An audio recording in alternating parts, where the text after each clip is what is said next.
61-year-old Brian Kelly, 10 wins in year one in Baton Rouge, an SEC West title. Rebounded last year from the Florida State loss in week one. Yep. Hoping his team shows the kind of grit his club last year did. I tell you what, they're in a better spot this year. They look significantly better this year versus Florida State compared to last year. If you want to take any kind of positivity from that game last weekend. Now Melvin Priestley, the left tackle, is going to line up as a receiver out wide. Chantrell Key, the right tackle, is in the injury tent. Wide open receiver caught at the 15-yard line by Nason Dickerson. And now he's hurt. So Miles Crawley right on the money to Dickerson, who makes an athletic play, the South Alabama transfer, but he pays the price. Man, Crawley right now is just delivering darts down the field. And these balls got some steam on them too. Just a slow wheel route in that unique formation. Does a great job of throttling. And hopefully he's okay, but man. Right now, I've been really impressed with Crawley and his ability to push the ball vertically down the field, giving his receivers opportunities to go up there, make plays. Zy Alexander throwing his weight around. The transfer from Southeastern Louisiana had 7 tackles last week in his LSU debut, and Hugh Jackson coming over to the sideline, and he's thinking, man, at this rate, am I going to have enough players to finish halftime? Yeah. And I know LSU fans thinking at the moment too, man, we got burned last week secondary-wise. Over and over again against FSU and those top receivers. Can we progress? And good to see that young man get up, just bounce up. Well, his play is the 3rd play of 15 yards or more on this series for Grambling.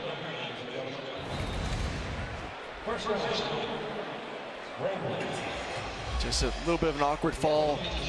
Well, we do have for LSU, Denver Harris is in the ball game, number 10.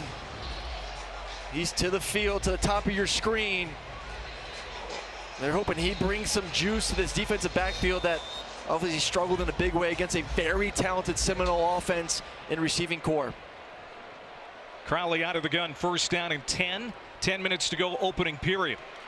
This is Chance Williams right up the middle, maybe a yard and a half. You were talking about Denver Harris, and Denver's going to be as good as he wants to be. We were talking with defensive coordinator Matt House, Brian Kelly.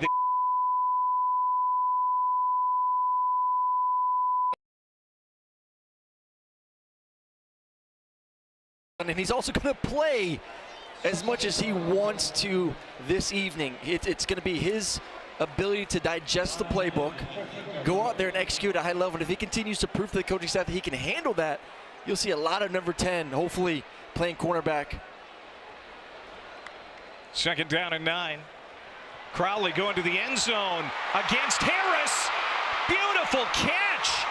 J.R. Waters right around Harris. Somehow secured that football for the touchdown. Just beauty, beauty. Crawley right now is feeling himself to start this football game. And it's great coverage by Denver Harris. I mean, we circled him, say, hey, number 10's on the field. Let's see what he can do. And he's draped all over the receiver. We're going to have to take another look to make sure that a foot got down, but beautifully thrown football once again by Crawley. Then J.R. Waters at 6'3", 180 pounds, able to get it. I think it's going to be that left foot. Oh, right foot. Yeah, that right foot looks like it comes down inbounds before the left one goes down. Hard to defend a perfectly thrown football. 7 plays, 83 yards. It's going to stand up, and Grambling goes down the field in under 3 minutes with some explosive plays on that drive. And here comes Tanner Rinker on for the extra point. Looking to tie this one up. And he does, and Grambling making a statement on their opening drive. I mean, we knew that Grambling came in with a quarterback who could throw it around. They've got a good tight end, a talented receiving group. We saw it on that drive, and Hugh Jackson excited so far to see that they are matching up with this LSU defense. Grambling fired up after that 65-yard scoring drive. Miles Crowley 4 for 5 and a touchdown pass. Woo. And this beautiful catch by J.R. Waters to pay it off. And the ability to just barely get that right foot down into the purple end zone. I mean, LSU's first drive was almost perfect with Jade moving the ball down the field.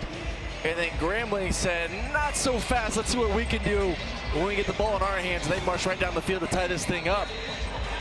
First meeting between Grambling and LSU. Big game for the schools. It's a big game for the state of Louisiana. Grambling has 12 players from the city of Baton Rouge, 48 from the state of Louisiana. You can tell that they're playing with an energy here tonight. LSU coming off a pretty good scoring drive of their own on the opening series. Now Jaden Daniel and the Tigers ready to get it back. Another short kick. And Caleb Jackson, the true freshman, brings it back, and he's going to be stopped short of the 25-yard line. So Jaden Daniels so far tonight, 4 of 6, 53 yards and a touchdown.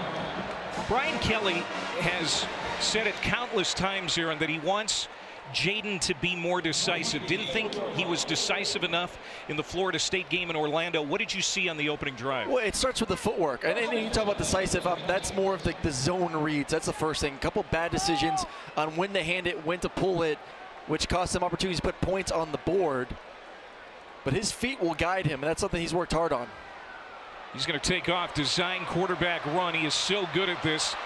Elusive, and he's going to spill across the 35-yard line, 11 yards and a first down. Oh, it's always so hard for a defense when you get into an empty formation, especially with this type of receiving unit. They're so talented. You need DBs to go back, but if you want to go to a light box, they'll just run it on you. Logan Diggs, they fake it to him. And now they get it out in the hands of Brian Thomas again. He had the touchdown grab on the first series. Penalty flag in the backfield. Yeah, I think it's going to get late hit on Jaden here. But I'm going to be nitpicky right there for Jaden Daniels on that throw. Ball was behind the receiver, makes him adjust. Foul. Roughing the passer, number 21 defense. 15-yard penalty added at the end of the run. First down. Makes him adjust. That's something that the coaching staff told us yesterday. Those are the little things now. We talk about expectations from year 1 to year 2 have risen. We want that ball 1 foot in front of the number so I can catch it, keep my speed as receiver, and get down the field to get a few more yards. Jaden Daniels was so accurate last year, just 2 interceptions the entire season. Threw a bad one last week in the fourth quarter. He's going to throw again here, steps up, heaves it deep downfield. He's got Chris Hilton, and he's got a touchdown. Chris Hilton had a couple of steps on Ryan Fields, who just had the penalty moments ago. 47 yards, and LSU goes back in front.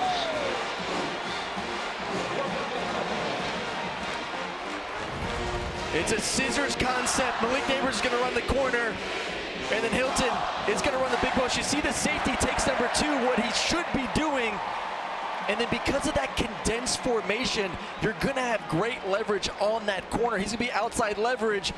As soon as he loses his safety support from the inside, it's an easy post route for the touchdown. Great design going into the bunch, knowing you're going to get outside leverage. That safety is going to get knocked out of the way by number 8, Malik Neighbors in the slot. Chris Hilton, one of the fastest players in college football. He runs a sub 4.340. And he was flying. Another beautifully designed play, open receiver. And Jaden Daniels starts off the game red hot for the Tigers. A lot of fireworks on this Louisiana Saturday night. 14-7, LSU goes back in front. We've had 3 possessions total in this football game and 3 touchdown passes. It has been, if you came for offense tonight, you're getting it early. We'll see if we get some defense here from LSU, as fans are hoping they settle in a little bit and start making some plays from the secondary.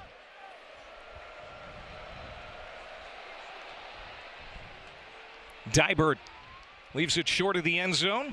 C.J. Guidry, the Houston transfer, is leveled short of the 15-yard line. And Grambling has been on the receiving end of some hard hits. Princeton Marlborough, number 52, the gunner on that play. Here's next Saturday's Week 3 SEC Network football lineup. Missouri and number 15 K-State at noon Eastern. Number 23 Texas A&M hosting ULM. Auburn and Samford.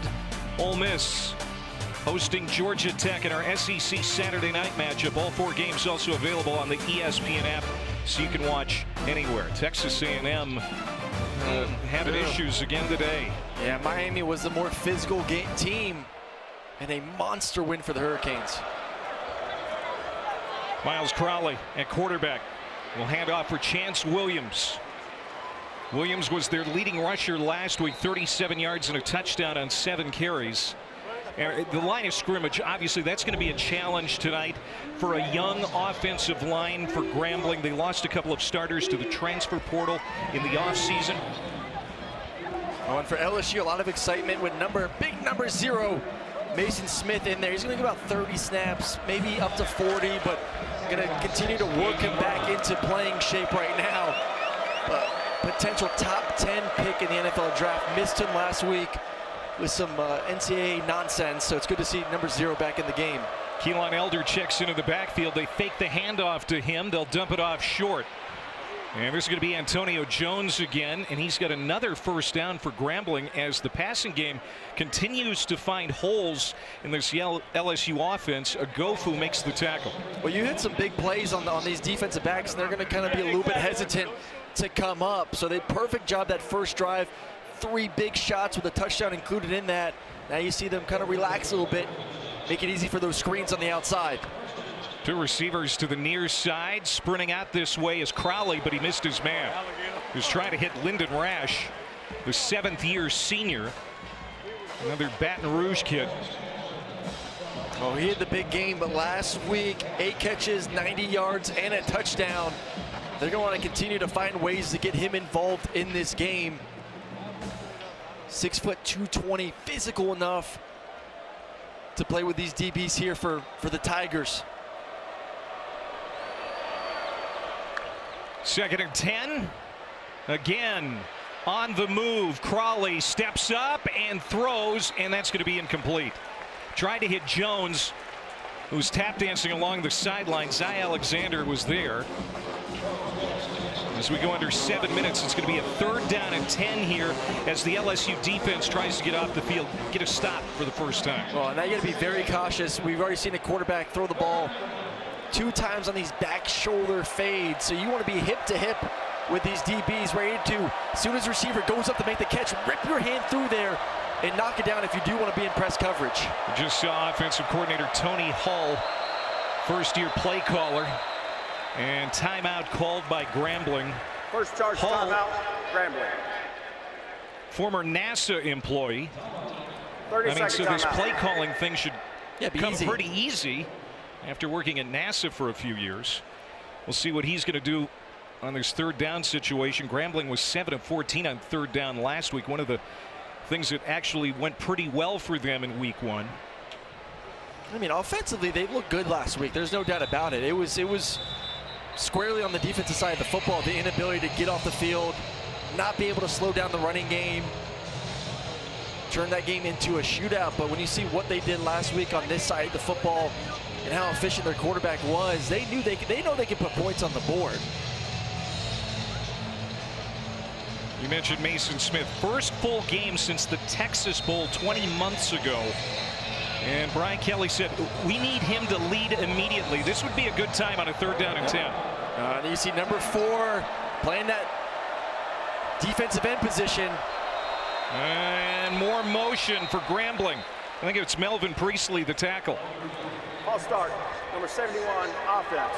5-yard penalty, still 2nd down. 4th penalty already against Grambling. Just can't do that. You can't do that. Especially just as I alluded to, Harold Perkins, number 4, to put a smile on about 95,000 people's faces here in Death Valley. Lined up next to Mason Smith. What a beautiful sight. Big number 0, number 4, side by side right now.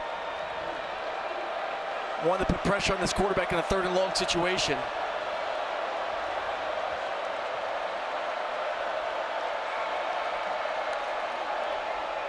They're going to run. Chance Williams catches LSU napping. Williams hops around a defender, still on his feet, inside the 45 of LSU. Perkins finally tracked him down, but that's a 35-yard run. And they knew, listen, we don't want to put our offensive line in a situation to have to block 4 and 0 in a 3rd and long situation. Let's just run the football, get some yards back for our special teams, and not so fast. Chance Williams with the speed. And all of a sudden they're in LSU territory. He's one of those Grambling players who grew up here in Baton Rouge. You think that means something to him? He'll get another tote and another good run. A first down to the 30-yard line. Alexander finally makes the tackle, a gain of 14. And definitely a little shocking right now for this defensive line. And the offensive line for Grambling State's the one that is initiating the push, driving to the second level. And these running backs right now are getting through some gaping holes going against the Tigers defense. Goals for this defense tonight: execution, effort, and maintain leverage. The execution right now is a big issue. Oh, and gap discipline too. Guys need to be in their spot. That's when you see those big holes, when you're trying to do too much instead of just trusting your buddy next to you. They stay with the hot hand. It's Chance Williams, and he'll be whipped out of bounds on the far sideline. Greg Penn. Oh, and that's what they're going to do with those running backs. They love to be able to rotate those guys and keep them fresh. But if there's one that does have that hot hand, they're going to continue to ride him as long as he's got the energy to stay in the ball game. And right now it's number 2, Chance Williams. That was actually Chalk, Aaron, my bad. Floyd Chalk, 13 carries last week. Team only had 88 yards rushing in week 1. They got 73 already here tonight. That's complete to Antonio Jones on the slant, and Grambling first down and 10 at the 8-yard line. And Antonio Jones did a great job putting his foot in the ground. And you see the run action. You see the linebackers come up, and then the receiver with a beautiful crisp route turn the DB right around. First and goal, Chalk. He's going to be met by Savion Jones. Chalk, their leading rusher last year as a freshman. Second down and goal for Grambling. Chalk is going to head to the sideline. And Keelan Elder, the 6th-year veteran, a little bit bigger back, a 200-pounder, is going to check in for Grambling. Right now I'm looking at number 1 into the boundary. J.R.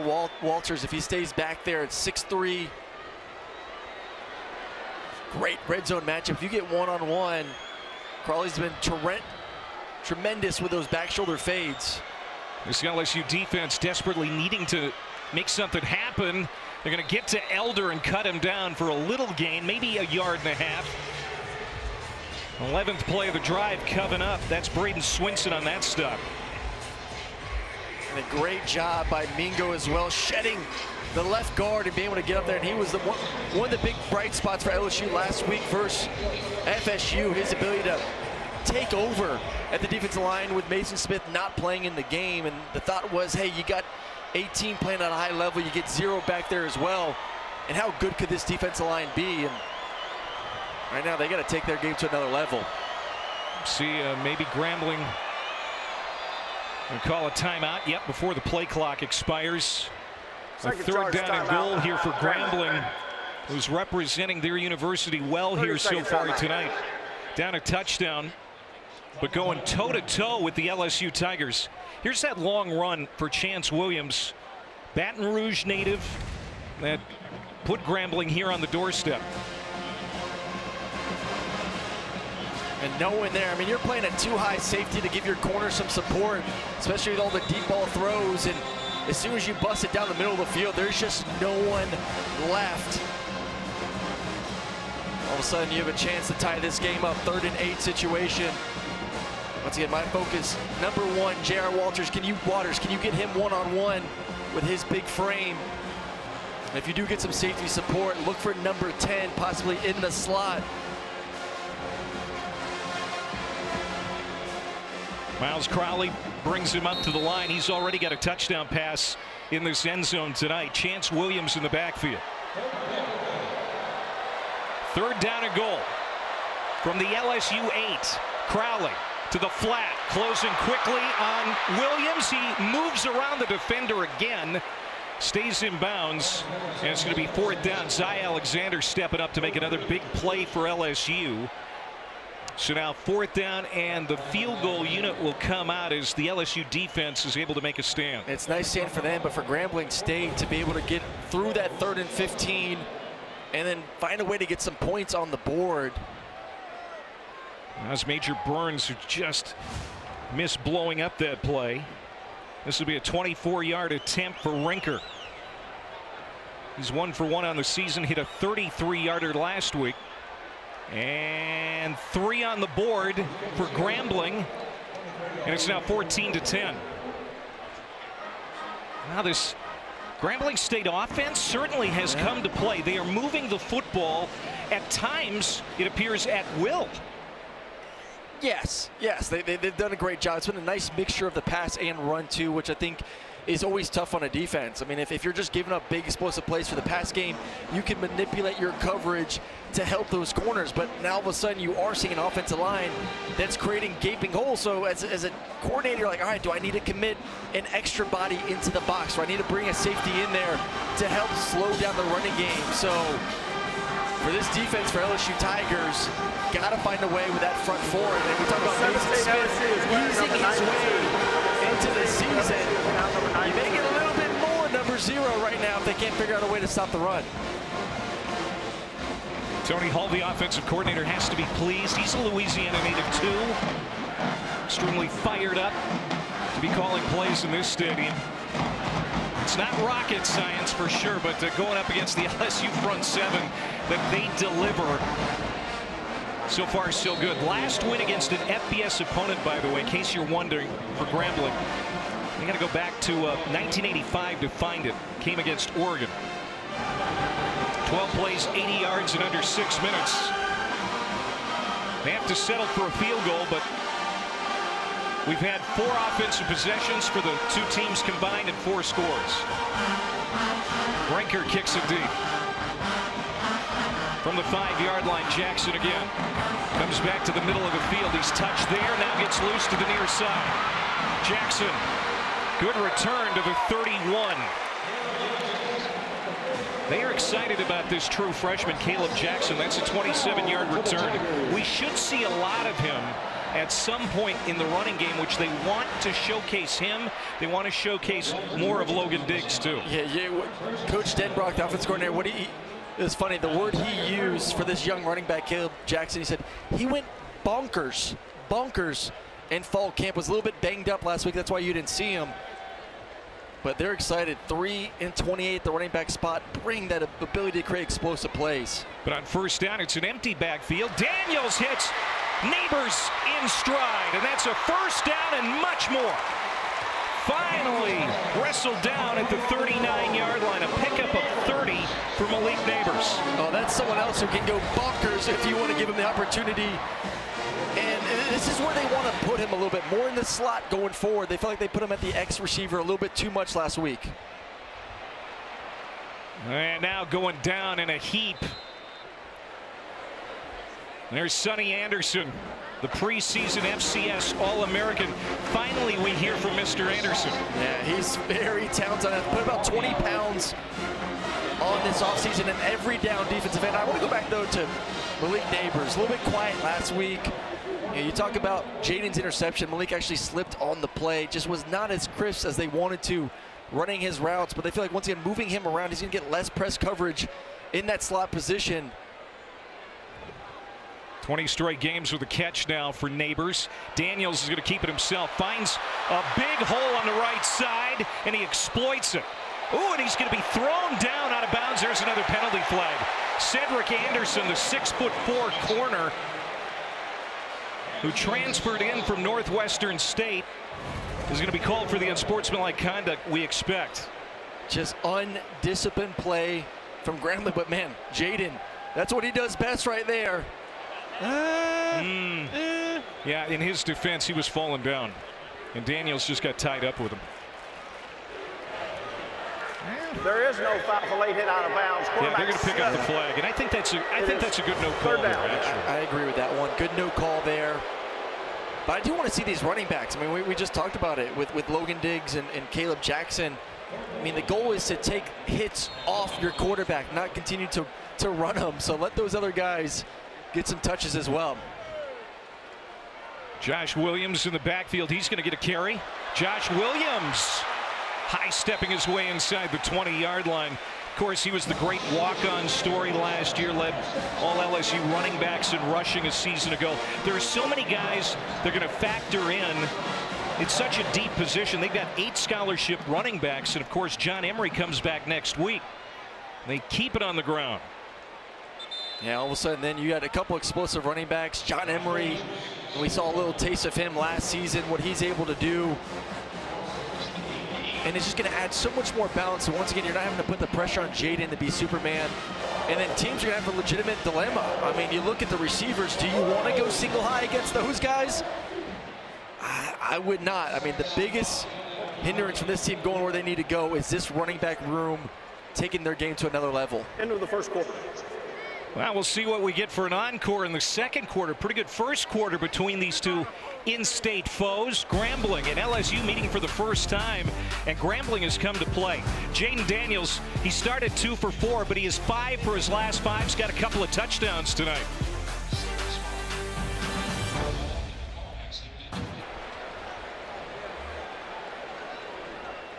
Saturday night, Baton Rouge. Home opener for LSU. They lead at 14-10. We start the second quarter. Jaden Daniels, 2nd down and 5 in the red zone. This was a Achilles heel last week in Orlando. Jet sweep, Neighbors, left side. He's got the first down. And it's 1st and goal here for the Tigers. Only 2 touchdowns and 5 trips in the red zone last week, Aaron. Stopped twice in the first quarter. Here's an opportunity to drive it in early in the second quarter. And moving Neighbors into the slot, you're able to do so much more with him like that. Some jet sweeps, quick hitting plays. But I do think at some point this offensive line is going to have to step up and make some room for the running backs. Josh Williams off the left hip of Daniels as Neighbors goes in motion. They're going to pop it to him again. Neighbors going for the pylon. He got it. Touchdown. Boy, he made that look really easy. Malik Neighbors in from 7 yards out. It was the lazy jog over. Am I going to get the jet sweep? Am I not? All of a sudden, pop pass to number 8. It's one-on-one with Lane Lewis, number 97. And I'll take my matchup with number 8 against a defensive end any day of the week. And I believe that's a passing touchdown, too. That's number 3 for Daniels. He's got the hat trick here in the first half. Did you have many of those in your 4 years at Georgia? The pop pass? Yeah. Oh, yeah. We used to hand them off, and then finally Bubba was like, you know what? I like running yards, but I like passing yards even better. Pad the stats. Heck yeah. Here's Ramos. Damian Ramos. Making it 21-10. So LSU, a 7-play, 69-yard drive, again under 3 minutes. And Neighbors, one of the top receivers in the SEC last year, has the touchdown. Daniels had a great first score, and he was challenged. I mean, listen, I don't think his job's necessarily in jeopardy anytime soon, but Garrett Nussmeier is a pretty reliable quarterback right behind him, and Jaden has shown in this beginning of this football game why he was so highly touted and talked about as a possibly Heisman guy heading into this season. Ability to push the ball vertically down the field was something he worked on really hard this offseason, and then we know what he is as a runner well, but 9 of 11, 145, 3 tutties, about 21 yards rushing as well early on in this football game. Jaden Daniels, the Arizona State transfer, 2nd-year starter at LSU. And this is his 45th career start, 3rd most of any active FBS quarterback.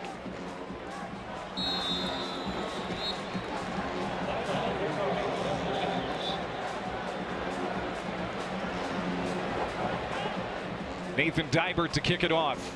Low line drive, and this is going to bounce through the end zone. So can you think about who might join him on that list? Well, they popped it up. So it's not a trivia question. Here it is. Bo Nix Sam Hartman, Jaden Daniels, most career starts among active quarterbacks. Daniels not far behind those two guys. Hey, when you get that extra COVID year, these guys are just playing a million games, taking advantage of it. Those other two, man, good company. Notre Dame with a great win today. Crazy weather there against NC State. Had to postpone it for a little bit, but came out and had a tremendous day. And then Bo Nix in Oregon looked like one of the favorites in the Pac-12. So, yeah, good company to be around. Experienced quarterback play. It's a beautiful thing. That game in Eugene in a couple of weeks against Colorado looking real big now, isn't it? Colorado, of course, winning again today. Floyd Chalk in the backfield. And that is bobbled and dropped in and out of the hands of Tylen Williams. Freshman can't hang on. Second down. Well, Harold Perkins was playing there at the nickel position, and he's one-on-one with Lyndon Rash, who's trying to block number 4. And you kind of sense that as a receiver, the guy who's supposed to be protecting you is just getting run back, put on skates, because one of the best players in the country is knocking him backwards. Makes you take your eye off the ball just for a quick second. After that drop, Crowley 7 for 11, 91 yards and a touchdown. Chalk again in the backfield. Lone receiver to the right. Crowley looking that way. He is going to throw deep. One-on-one coverage and a penalty flag. Denver Harris. We talked about him getting a long look tonight at cornerback, the 5-star transfer from Texas A&M. Number 11, defense.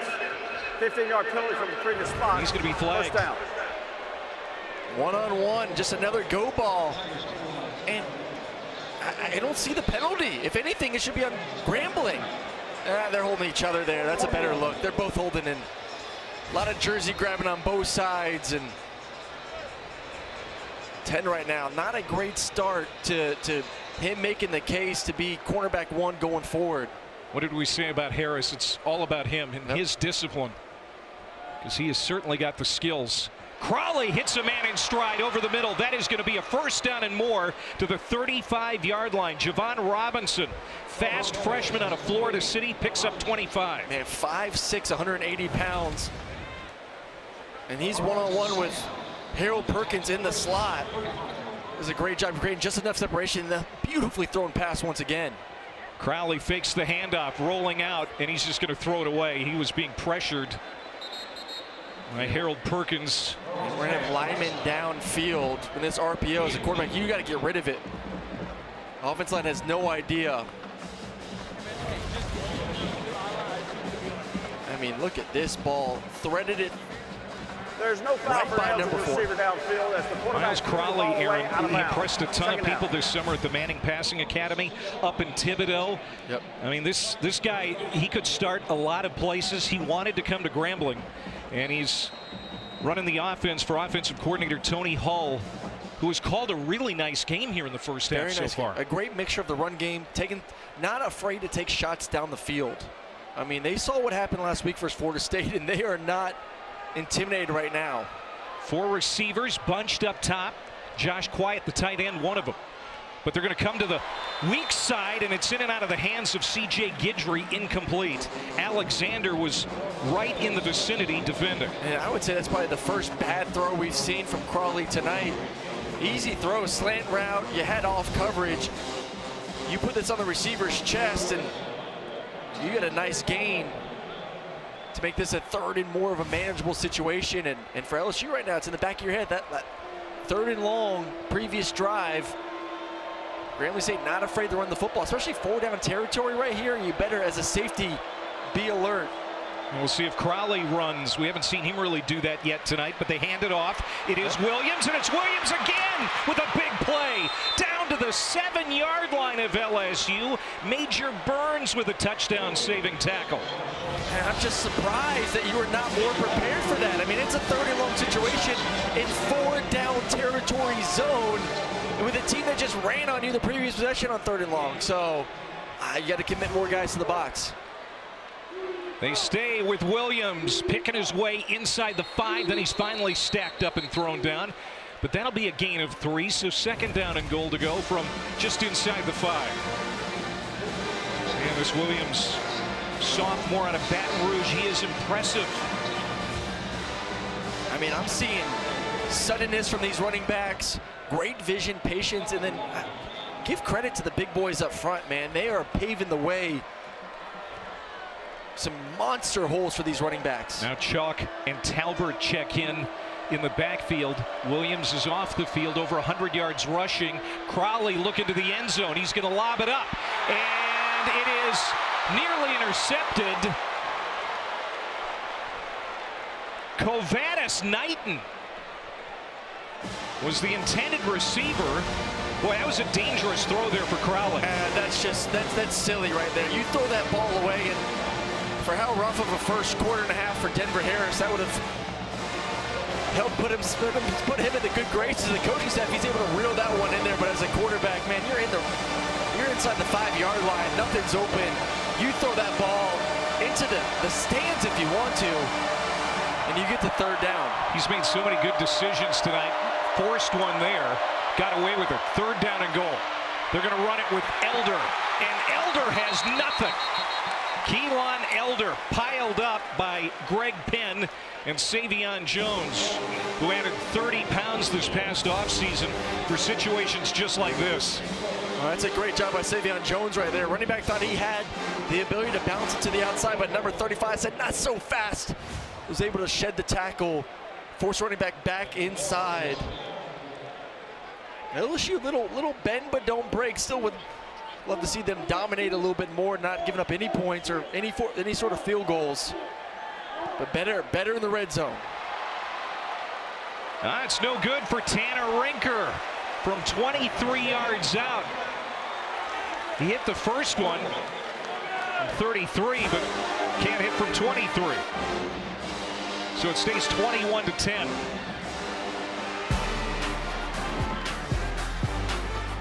Jackson knew this was going to be a tough night for his Grambling State Tigers, but they're hanging in there. They go 9 plays, 69 yards, but come up empty. With that said, this Grambling running game is finding big holes against LSU's defense. Big holes. I think part of it was just, these third and long situations where you're just not committing enough defenders to the box, and it's just a numbers game. You had 5 for 5. They're able to create an explosive run. Jaden Daniels for LSU on first down is complete to Brian Thomas, who has a touchdown here tonight. That's out to the 32, a gain of a dozen. That's a great route on the outside. One-on-one coverage from Brian Thomas. And man, when Jaden's feet are calm, and listen, the offense line's dominating, they should be calm. He is a very accurate thrower of the football, and that's something they've worked hard since spring, of just calming him down, being able to feel like he can progress through his throws without the instinct of, let me just get off and run because I know I'm a great athlete. No, sit in the pocket, trust those receivers on the outside. Yeah, we haven't really seen happy feet so far tonight. They're going to run right through that defense of Grambling with Logan Diggs. Again, did not play last week in week 1 because of a hamstring. Looks like he's moving around pretty good tonight. Ran for over 1,000 yards in his time with the Irish. Nice patience, cut. I want to see more of that. I just want to see some just get up, design run plays for the running backs, and see what they can do. Put some pressure on that unit. Back into Grambling territory. Run it again with Diggs. It's going to be another first down. Right now, we're seeing a little bit of a change at the offensive line position. Freshman number 53, Lance Hurd. And this was the plan heading into the game. Move to right tackle, and then Emory Jones moved from right tackle to right guard. There's a belief this makes this offensive line a little bit more physical, a little bit more dominant to run the ball like this, and also more athletic. Mason Taylor, the tight end, in motion. They fake it to Diggs. Daniels has all kinds of time, looking for Taylor, who had to come back for the football. That was an awkward-looking attempt. And it lands incomplete. Now Mason Taylor, this is not good. He's limping. Yeah, just trying to force that one in there. Did Jaden. We talked about Lance Hurd. There he is. That is a huge true freshman, 6'6", 340. That's what you call adding some more physicality. Big man, great size, Young, we'll see what he can handle there at the right tackle position. Diggs again. Oh, what a spin move. Stays on his feet. Boy, you can see why the coaching staff is so fired up. Mike Denbrock, the offensive coordinator, said Diggs is going to get a big-time look here tonight. We're fired up about him. And could have used him, number 3, last week versus FSU to take some pressure off their quarterback. But, man, nice little spin, another spin. The bounce, that's what you always know from an elite athlete is the balance, to be able to take hits and stay up, to take another hit and stay up. And that's a good sign for LSU, who's become accustomed to great running back play over the years. See what number 3 can do. Logan Diggs from nearby Butte, Louisiana. Thomas comes back in tight. They go back to Diggs, another first down. LSU, they'll move the chains after that 6-yard run. Lewis Matthews, the middle linebacker, made the tackle. He was the leading tackler for Grambling last year. And maybe now LSU starting to wear down this Grambling defense just a bit. Well, and it is the coach's belief that changing up this offensive line and putting Lance in there is going to add that physicality. So they're getting exactly what they're anticipating and wanting from the young freshman. Boy, Diggs. Oh, my. Trying to hurdle Nori Johnson. Johnson hung in there. It's a gain of 16 for Logan Diggs, who was trying to launch over the man. And he obviously did not learn from Jaden Daniels last week, who himself tried to hurdle a couple defenders and got taken down pretty aggressively. First down and goal to go. Grambling showing blitz, and they were too aggressive. Free play. Looking for Kyron Lacey. Lands incomplete. Let's go back.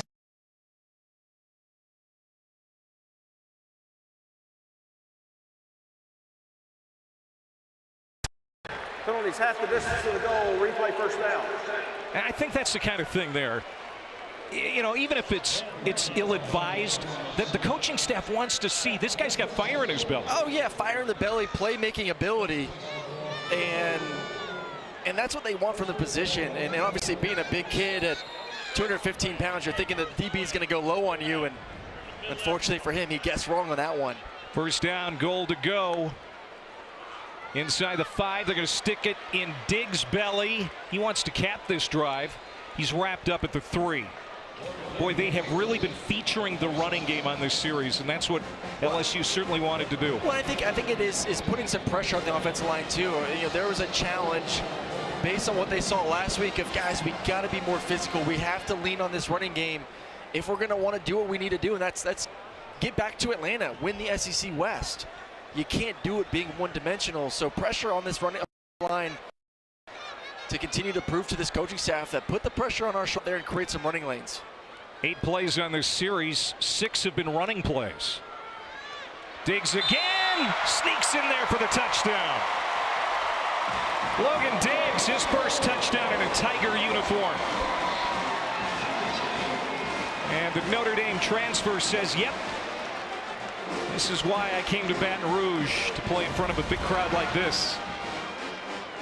I mean, look at the right side of the offensive line. The big freshman, Lance Hurd, getting his first opportunity to get in there and play some football, and man, did he impress. Paving the way right there, knocking that line, the defense line all the way to the left, and then from there, Logan Diggs, like you alluded to, getting his first touchdown as a Tiger.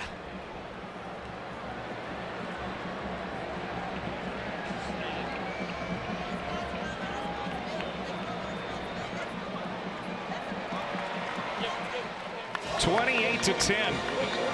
Logan Diggs capping a 9-play, 80-yard scoring drive in 4:17. Oh, the young running back, young in the Tiger uniform, finds a way to get in there. LSU extends the lead. Logan Diggs scored 7 touchdowns in 2 years with the Irish. This is his first at LSU, and he had a great drive, Aaron. Yeah, the explosion through the hole and the patience, and man, showed us the ability to get through the spin cycle as well on that run, but I just love that where it's kind of sudden, and then burst right through the hole. Just got to keep your feet on the ground, big man. And then follow his young freshman right tackle, Lance Hurd, right into the end zone for his first career LSU touchdown. It's a good sign for this fan base. See, they can run the ball without number 5 having to handle that responsibility as well.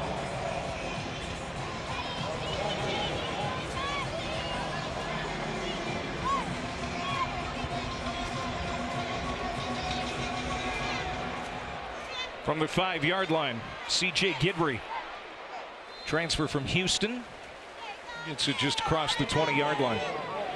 Coming up next, the SEC football final crew will take you through the biggest stories of the day, break down all the games in the league and across the country. 10:30 Eastern, 9:30 Central over on the SEC Network and the ESPN app. Texas and Alabama, that's the big one tonight. That has gone to the half, and Texas has the lead at the half, 13-6. We got a fun one here in Baton Rouge. These offenses have come to play. Don't let the score fool you. Grambling's done a great job moving up and down the field. Been stopped in the red zone their last 2 drives. Had to settle for a make field goal and a miss field goal, but they're moving it. Over 500 yards of combined offense for these two teams tonight. Little comebacker to Jones. Jones slips away, gets loose on the near sideline. I'll tell you, these wide receivers, they are athletic. They've got great hands. And, you know, Brian Kelly more than once said, hey, I'm a little worried about the athleticism of Grambling, especially on the outside. Well, and their quarterback's been deadly accurate, too. You throw that into the equation of a guy that's giving his talented receivers an opportunity to make plays, and you're seeing what happens. Crowley, 121 yards passing and a touchdown. They'll run it. Chalk goes right up the middle. Floyd Chalk out of Mission Hills, California, had a touchdown last week. And now more flags come in after the play. And I don't know if Chalk threw a punch down there, perhaps. Grambling's been a little undisciplined at times.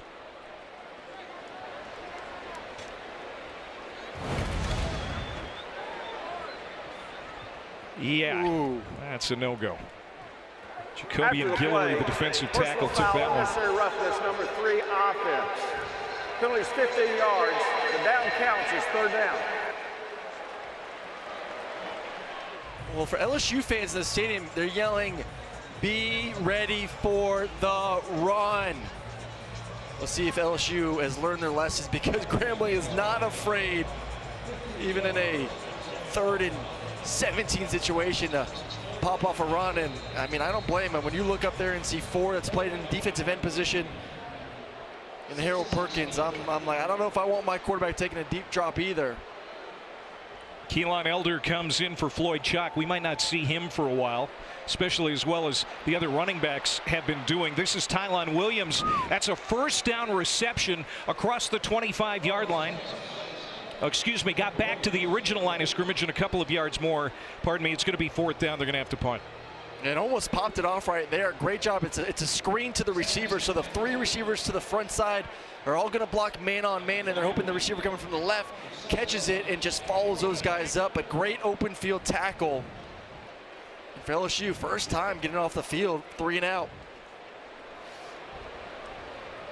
So Jimmy Isles coming on to punt for the first time, left-footed Australian. Greg Clayton, the UTSA transfer, back to return. Of course, punt return was a tough discipline last week in Orlando. This is going to take a Grambling roll to the 30-yard line. 43-yard punt, no return. LSU has it when we come back.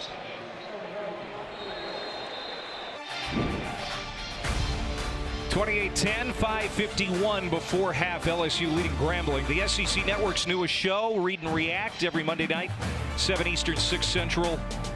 Cole Kublik and Roman Harper hosting, and we're going to take a look at the biggest college football plays, players, and games from this weekend. I'm sure they're going to be talking about Colorado and all the big games in the SEC. Ole Miss getting a win down the road in New Orleans earlier today.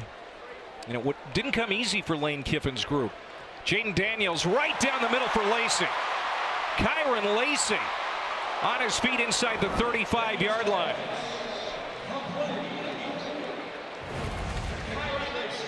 Life is good for a quarterback when you got lots of time in the pocket. Once again, a shell coverage, so 2 high safeties, middle of the field, wide open. Just got to hold on to pigskin right there for Lacey, but Daniels throwing it with some confidence down the field. Yeah, Nori Johnson, the safety, popped that loose, but Lacey was able to recover. They go back to the ground, and Josh Williams, the senior out of Houston, going straight ahead inside the 25-yard line for a gain of 8. LSU has scored on every possession. This is their 5th possession of the night. They've got 4 touchdown drives. And great job right there by big number 66, Will Campbell, coming around on the tackle trap, power play. And man, they just could not say enough good things about his development. They said, remember back in spring when I had their spring game, they said if we could have an entire football team made up of Will Campbells, we would win every single game. That's what his character level is, what he means to LSU. He was the #1 player in Louisiana a couple of years ago. 5-star recruit, now a seasoned vet. Penalty flag on the outside. They hit Malik Neighbors. He dives ahead for what looks to be a first down, but we'll see if it's coming back. Penalties for the Lions' share tonight, Aaron, have been going against Grambling. Illegal formation. 5 players in the backfield on the offense. 5-yard penalty from the previous spot. Replay first down. So there's one against LSU. Once again, to be picky on Jaden, that's the second time we've seen these bubble screens be behind the receivers. And yeah, man, they're talented enough, and Malik showed us he can kind of do a little twirl and then still be able to get the first down even though it's coming back. But these are some of the throws that he's going to need to continue to work on. Put the ball in front of the receivers, 1 foot in front, let him catch it in stride. That was the first penalty. Second penalty, excuse me, against LSU. Here's Williams again, gets his helmet scuffed up another time. It's a 4-yard gain for the running back. Marquise Sykes and Jacoby Scott combined on the stop. This will be 3rd down. I'm surprised we haven't seen a lot of, obviously we knew we were going to see Logan Diggs #3, but we've seen Caleb Jackson very sparingly in this game. Excited to see what the true freshman can do. But like you alluded to, it's a deep running back group, and obviously all those guys want to get their touches. Stay with Williams, and that's going to be a first down. Talked about him being a walk-on, waited his turn, and then ended up being the #1 running back for LSU a season ago. And no one saw that coming before the year, but he was critical to them winning the SEC West. Oh, he was big time, and when his opportunity came, he made the most of it. And that's the key. I mean, this roster was completely made over last year. A lot of guys trying to earn positions, trying to impress the new coaching staff, and he was one of them that did that from day one. Tight end in motion. That was Mark Way. Now Daniels in trouble, and he's going to be dragged down from behind. Robert Wilson, the nickelback out of Tallahassee, getting in there to bring Daniels down. It's just a 1-yard gain. Oh, a great job on the back end. I mean, good protection. And he's going one-on-one with the man Josh Williams we were just raving about, and was able to give him enough of a thump and then get off of him to take Jaden down. Williams again, right up the middle, and dives for a first down at the 10-yard line. Josh Williams, he's the feature back on this series, and here we go again. First down and goal to go from the 10.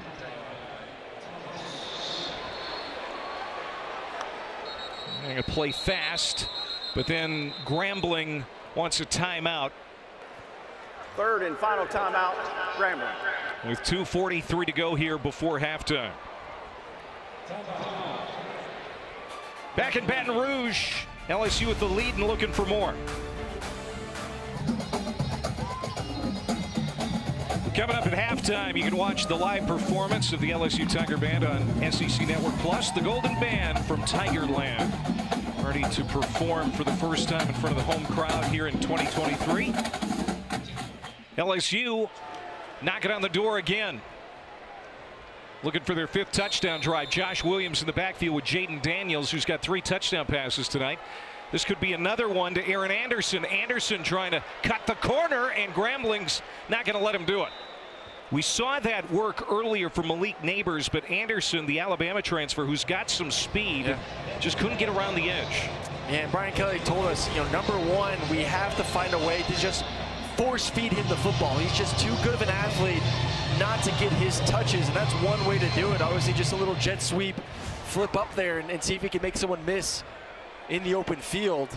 Lewis Matthews on the tackle, the guy they think if he were taller would have NFL written all over him. As Malik Neighbors goes to the end zone, and Daniels can't hook up with him. Chris Dagry, the best cover corner in the Grambling secondary, was right there. So Jaden Daniels just about at a 200-yard night passing the football. Ninth play of this drive coming up.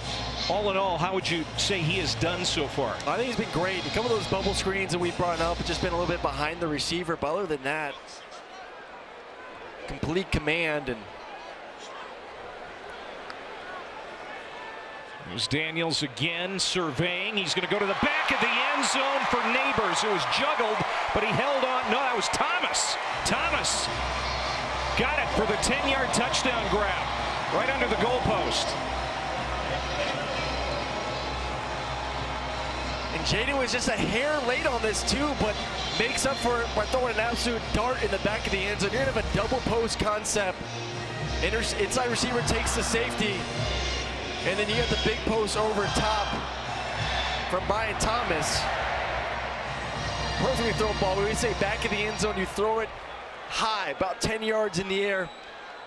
It'll naturally come down. Let the receiver jump up and get it. 10 feet, excuse me, in the air. Let the receiver jump up and get it. And then by the goal line, you throw it low at their feet to let them go down and get it. Damian Ramos tacks on the extra point as a flag is down on the PAT. That is his second touchdown catch for Brian Thomas. Again, he had some really good moments in Orlando, but also had that red zone drop. But he's looked really good tonight. No, he's looked really good tonight. Just a big receiver at 6'4", someone that you want running those goal line routes in the back of the end zone, because you can trust once again to throw it up there near the crossbar, and that big frame's going to be able to go up there and snag it. And LSU, 5 drives, 5 touchdowns. All drives of 69 yards or more, incorporating the run game, 147 yards rushing, and then Jaden right now 206 yards passing. It's been not near perfection. It has been perfection on offense.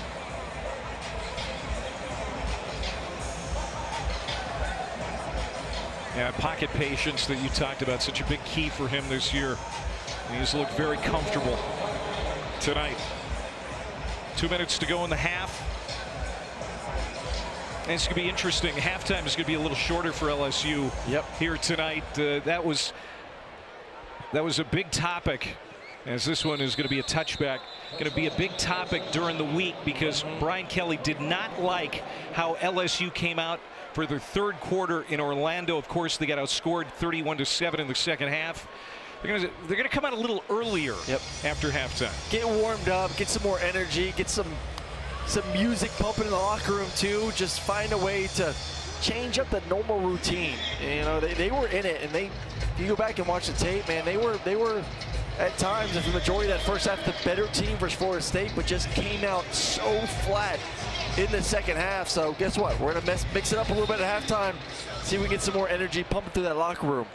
Floyd Chalk back on the field for the first time since that unsportsmanlike penalty. Crowley is complete to Josh Quiet, the tight end, who's very good. He has been quiet tonight. Hasn't been real involved in this offense so far. The Baton Rouge native. First charge timeout. LSU. We'll call a timeout here. They've got 2 remaining. Yeah, Brian Kelly doing the duty that lies nearest right there, making sure his offense has an opportunity to get hopefully a 2-minute drive to be able to get that practice in for Jaden is valuable early on this season. So he's going to burn those 3 timeouts if he can. Allow his quarterback, who's been red hot in this game, to go out there and do his thing. There's Brian Kelly. We were talking with Brian about winning the Eddie Robinson National Coach of the Year award back in 2012 at Notre Dame. It's one of the proudest moments of his career. Of course, that's when he led the Irish to the national runner-up.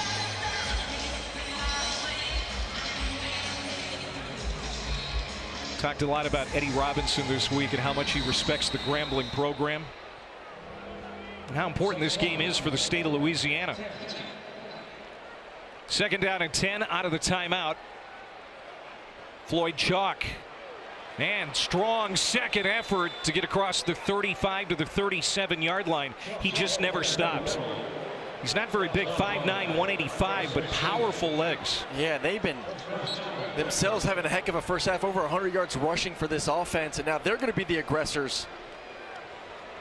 Crowley. Oh. J.R. Waters, who had the touchdown grab on the first possession for Grambling, looked right, ball was behind him. And you can see Crowley disappointed with the way that route was run. I'd say the big disappointment for LSU here in the first half has been that rushing defense. And Grambling State right now 127 yards rushing, 9.8 average. Almost getting a first down every time they touch the ball from the running backs. Trying to get to the outside. That was Chalk again. Greg Brooks having none of it. And timeout called by LSU.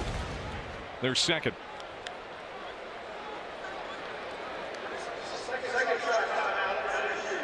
Greg Brooks, the Arkansas transfer, second year here in Baton Rouge, makes a nice play to bring up third down. Eddie Robinson, of course, Grambling coach from 1941 to 1997. 408 wins, 17 SWAC titles, 9 black national championships. Went to McKinley High School right here in town. And said it at the top of the broadcast there, and he would have absolutely loved to play LSU back when he was running the program. Never happened. That's just crazy. This is the first time. Just amazing. These two programs in this state. This will be the first time they meet. Now Hugh Jackson in his second year at Grambling. Spent a lot of years in the NFL. Happy to be in the college ranks. Minute and a half to go, first half. 3rd and 10. Grambling 2 for 5 on third down tonight. Crowley being pressured. Swinson chasing after him, thrown deep into the secondary. It lands incomplete. A one-on-one battle there between Ashton Stamps, the freshman corner, and the receiver Lyndon Rash. And Ashton, the speedster, actually got beat on that one, was able to recover with the underthrown ball. And that's someone, too, that they're excited about. A lot of freshmen getting an opportunity to play in this game tonight. And Ashton, very competitive, this coaching staff let us know. Came to camp 3 times. You know, the summer camps with all the freshmen, came 3 times, working his way to finally get a scholarship. Yeah, that's perseverance. He finally got noticed. Jimmy Isles comes on to punt for the second time in the half for Grambling, and it's a good kick. It's going to back off Greg Clayton. Clayton will field it on a fair catch at the 15-yard line. 48-yard punt for Isles. So LSU will have it with 1 minute and 16 seconds to go before half and 1 timeout in their pocket. Next Saturday's week 3 already, and the SEC Network has you covered. Missouri is going to host number 15 K-State. Texas A&M, they're going to try to rebound against Monroe. Auburn at home against Samford. And Ole Miss also coming off a loss, or coming off a win, I should say, against Tulane, will take on Georgia Tech. That's next Saturday.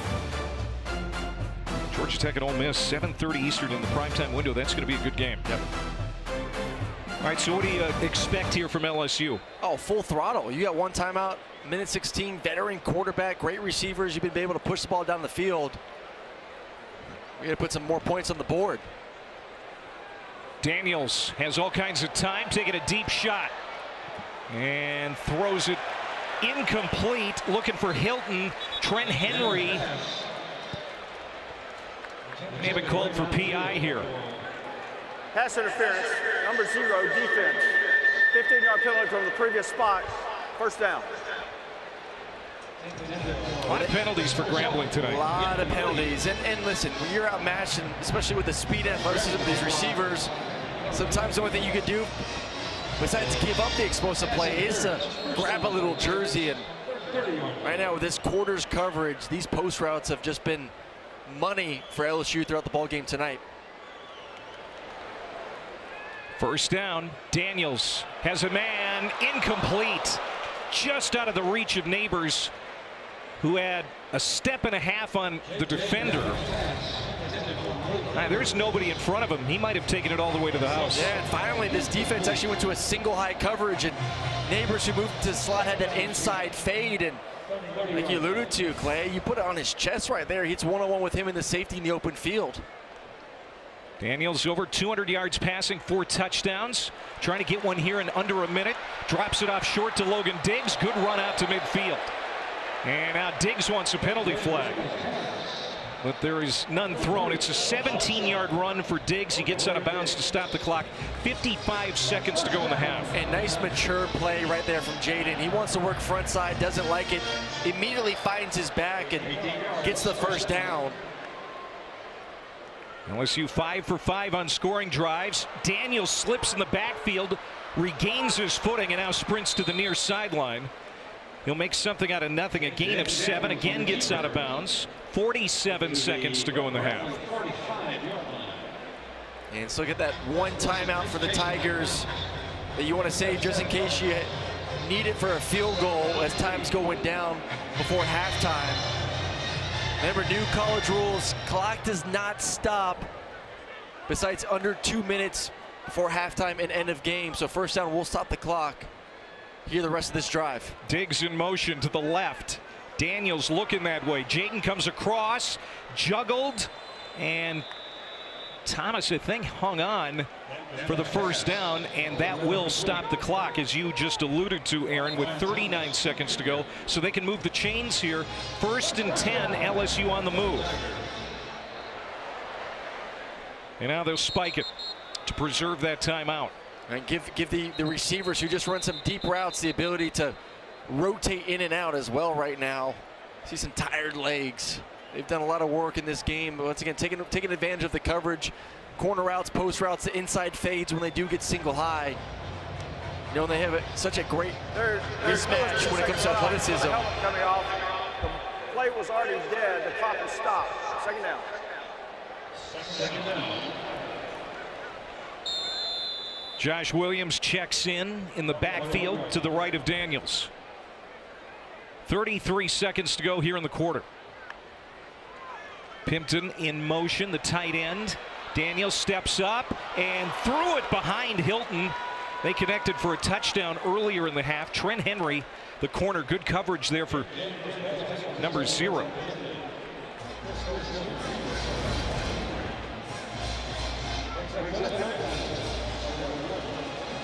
Man, you see the receiver right there.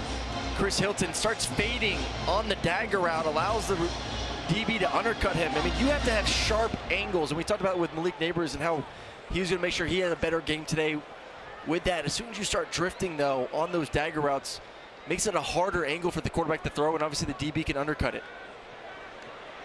Daniels slings it, caught by Neighbors. He's going to cut it back. Had a block for a moment, gets away from a tackler and down to the 26-yard line. 15 yards, clock will stop so they can move the chains. LSU trying to keep that timeout preserved as long as they can. They'll spike it here, 16 seconds to go in the half. They're already within Ramos' field goal range, but they're thinking touchdown now. Yeah, of course. I mean, how good is number 8, though? I mean, my goodness, get him the ball in the open field, and it just looks effortless from him. It's just so smooth, and the suddenness from when he does want to be able to put that foot in the ground and then explode forward. He'll tell you his routes weren't sharp last week, Aaron. He spent a lot of time on that this past week in practice. 2nd and 10. Clock winding down. Throw caught. Thomas down to the 3-yard line.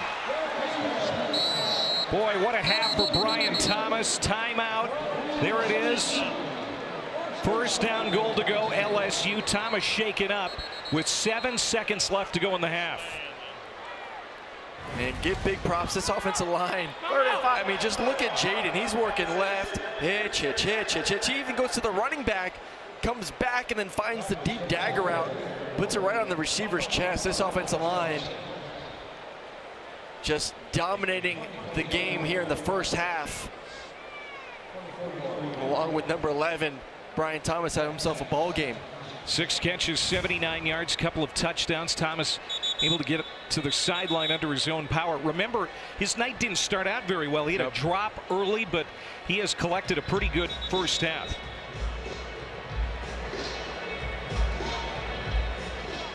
Well, this LSU offense, so many things that they wanted to work through tonight because the schedule is daunting the next 5 weeks.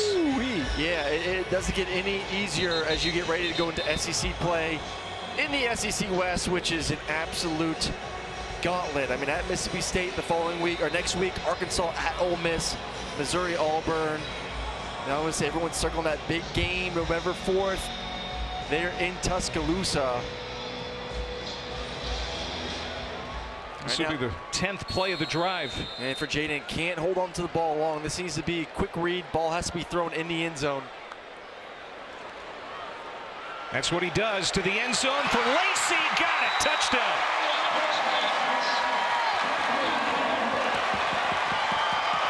Kyron Lacey. That's exactly what the doctor ordered there for LSU in that situation. Ball up and out right now. Put on an absolute line from Jaden to Lacey in the corner. We call it a pick route, but we don't even want to use the word pick because then defenders get mad. But DB, it gets completely lost trying to pass off the switch of the receivers. Heads turn towards the quarterback, and when that head's turned, you can just let it rip as a quarterback. Third catch for Lacey, his first touchdown tonight. 5 touchdown passes here in the first half for Jaden Daniels as Ramos makes it 42-10. Career high for touchdown passes for Jaden Daniels.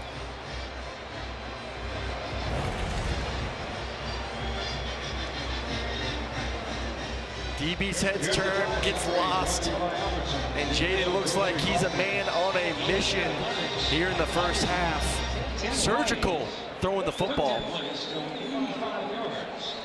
Well, we know he can run. Sometimes the question is, does he hang in the pocket long enough? Does he get happy feet too often? Yep. None of that here in the first half. He has used a bevy of receivers. What helps in the offensive line is dominating. I mean, there's no, for him right now, he feels as comfortable as playing 7-on-7 at the moment with, let's not forget, they've made a couple changes up front, or one big change moving Lance Hurd, number 53, to right tackle, and then Emory Jones into right guard, and seems to have been working out here in the second quarter. Dybert's going to squib it. It's going to be touched at the 22-yard line. And that's going to take us to the half. LSU, 423 yards of offense. Into the second quarter. In the first half hour. Daniels, a career high 5 touchdown passes, 269 yards through the air for the senior quarterback out of San Bernardino.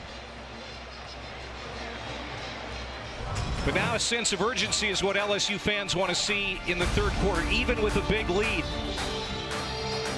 First half in the books in Baton Rouge in this first ever meeting between LSU and Grambling, 42-10 at the half.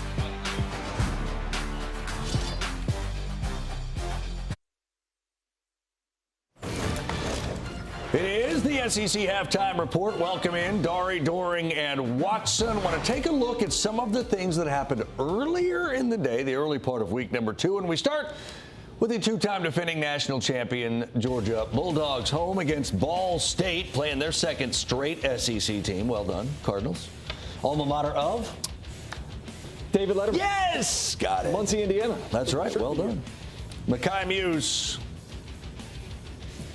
Mekhi Muse might go. Yeah, Georgia need a little bit of a spark here. Offense have been sputtering a little bit. Mekhi Muse, a former walk-on.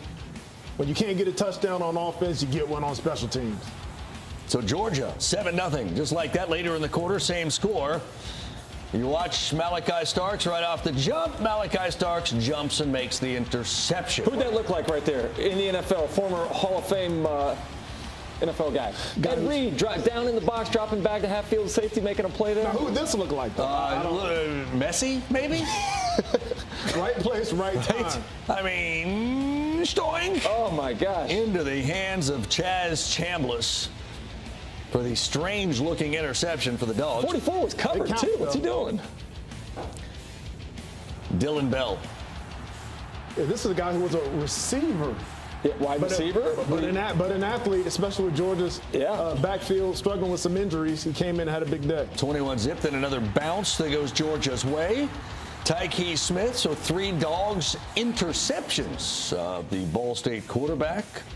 31 second quarter points, by the way, for Georgia. Carson Beckton to Cash Jones, 27-yard touchdown. He went for 283, 2 scores, and a pick. Georgia rolls no problem, 45-3 to extend their program record winning streak to 19 games. I mean, I thought everything was better. You know, I thought overall as an offense, we moved the ball better, we ran the ball better, we threw the ball better. Obviously, we still have more that we can improve on. It's only week 2. It's a long season, so we'll get back, assess, and then practice this week, and hopefully come out even better next week. I've seen a lot of daylight. I feel like my team trusts me to execute, and I trust them. Like, everyone on the punt return team executed, and it allowed me to be able to do that. So I feel like I had the easy part. Yeah, I mean, I said the same thing last week. I mean, having our defense, something that we can depend on to give us good field position multiple times. I don't even know what the number was, but we had the ball inside the 50. It makes it a lot easier on us to, put the ball in the end zone and score points. I mean, I thought we executed at a high level. I mean, we completed the ball. We did what we wanted to. Coach Bobo called the plays. We executed, and I thought we did really well. All right, how about Vanderbilt trying to get to 3-0 for the first time in 6 years at Wake Forest? A lengthy weather delay. Eventually they get rolling in the second quarter. Vandy down 10. A.J. Swan to Will Shepard. Touchdown. Yeah, Will Shepard, 2 touchdowns in each of the last 3 games. He's got 6 for the year.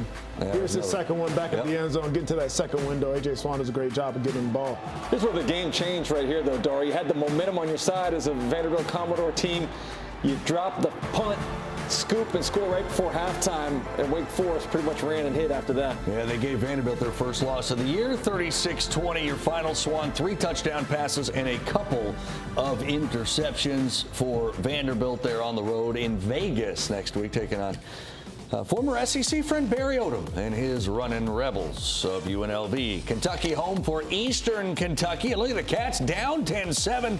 Devin Leary to Tavion Robinson. They connected 2 times. How about Devin Leary standing in there, taking a hit, delivering a strike for the touchdown, though? Then Leary, Barryon Brown, 13 He's yards. practice early. He's that wide open. Yeah.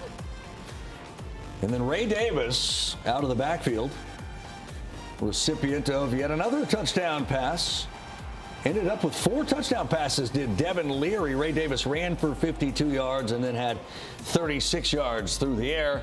And that touchdown, 28-17. Kentucky gets the win to go to 2-0. But let's get into this late game. We don't get a 10:30 Eastern start all that often. We don't get one. But we've as if it's a gift to us. We don't deal with one. Is that better? Yeah. Very often. But Auburn in Berkeley against Cal. They're 0-3 in the state of California all time. If Auburn is to beat Cal, who scored 58 points at North Texas last week and ran for almost 350 yards, what has to happen? You just answered your own question. You got to stop the run. Yeah, I mean, they were bad early on in that game last week against UMass, averaged giving up over 5 yards per carry to the Minutemen. They've got to be better, particularly because of Jay Nott. I know he's a guy that you like there for the Cal offense, but they are committed to running the ball and stopping the run out there in Cal under Justin Wilcox. So I think line of scrimmage is going to be an important part of this game. Yeah, line of scrimmage actually works on the other side as well. And you think about Peyton Thorne as well as Robbie Ashford. Using 2 quarterbacks in different situations. You had Peyton Thorne kind of from the 20 to the 20, and then Robbie Ashford came in the red zone last week. It'll be interesting to see how they build upon Robbie Ashford's skill set. I think he has an opportunity to perhaps throw the ball, do some different things, but the 2 quarterback system seems to work. And I'll tell you this, for Hugh Freeze going out west, taking his team out, it's tough to go out there. You know this. It's tough to go play out west. It's tough to deal with the travel, but also that conference has been killing us lately. We need this win as an SEC, as a conference. At last check, the Pac-12 in its last season had not lost a game. Yeah. Remarkable. They were 13-0, not in the first week, but right. Yeah. Week 0 and week 1. And they won at least their first couple of games today. Right? All right. Significance of this game for Auburn, when it comes to like the belief in the early part of the rebuild of Hugh Freeze, how big? This would be significant, wouldn't it? I think so. I mean, again, you talk about the Pac-12, what they've done so far. It's a worthy opponent. You're stepping up in terms of competition from what you played last week in UMass. And I think anytime you can win ball games when you're taking over a new program with guys that are playing together for the first time, it creates some positivity and some belief in that locker room. As good as you think you are, until you go out there and actually prove it, it's all just based upon potential. Because the reality is there's still an evaluation process going on. Coaches evaluating players, players understanding coaches, the coordinators working with the head coach. There's still a process that happens throughout the season, especially when there's a new coach. And so for the players to get off the emotional high of that first game, everybody's excited. Now we're settling down and figuring out, can you execute the X's and O's? Can you perform the way we're teaching?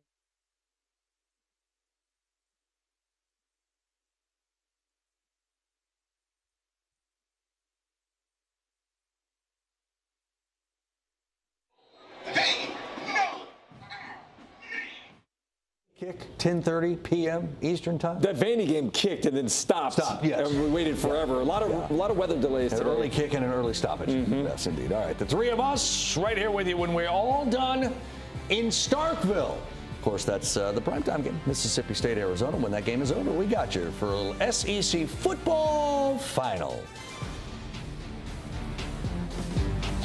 Get you back to the game after this.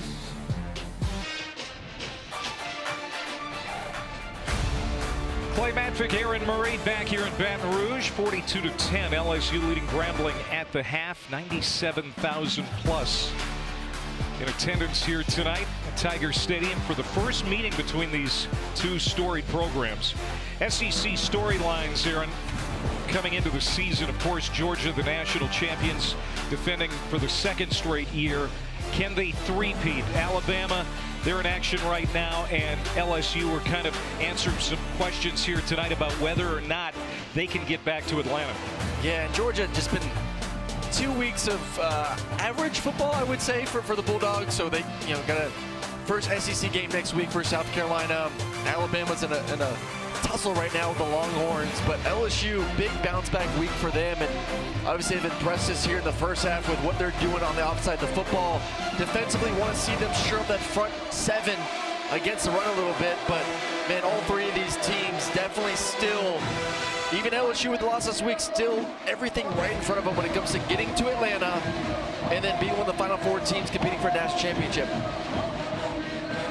Some scores from earlier today. Notre Dame with that win over NC State in impressive fashion.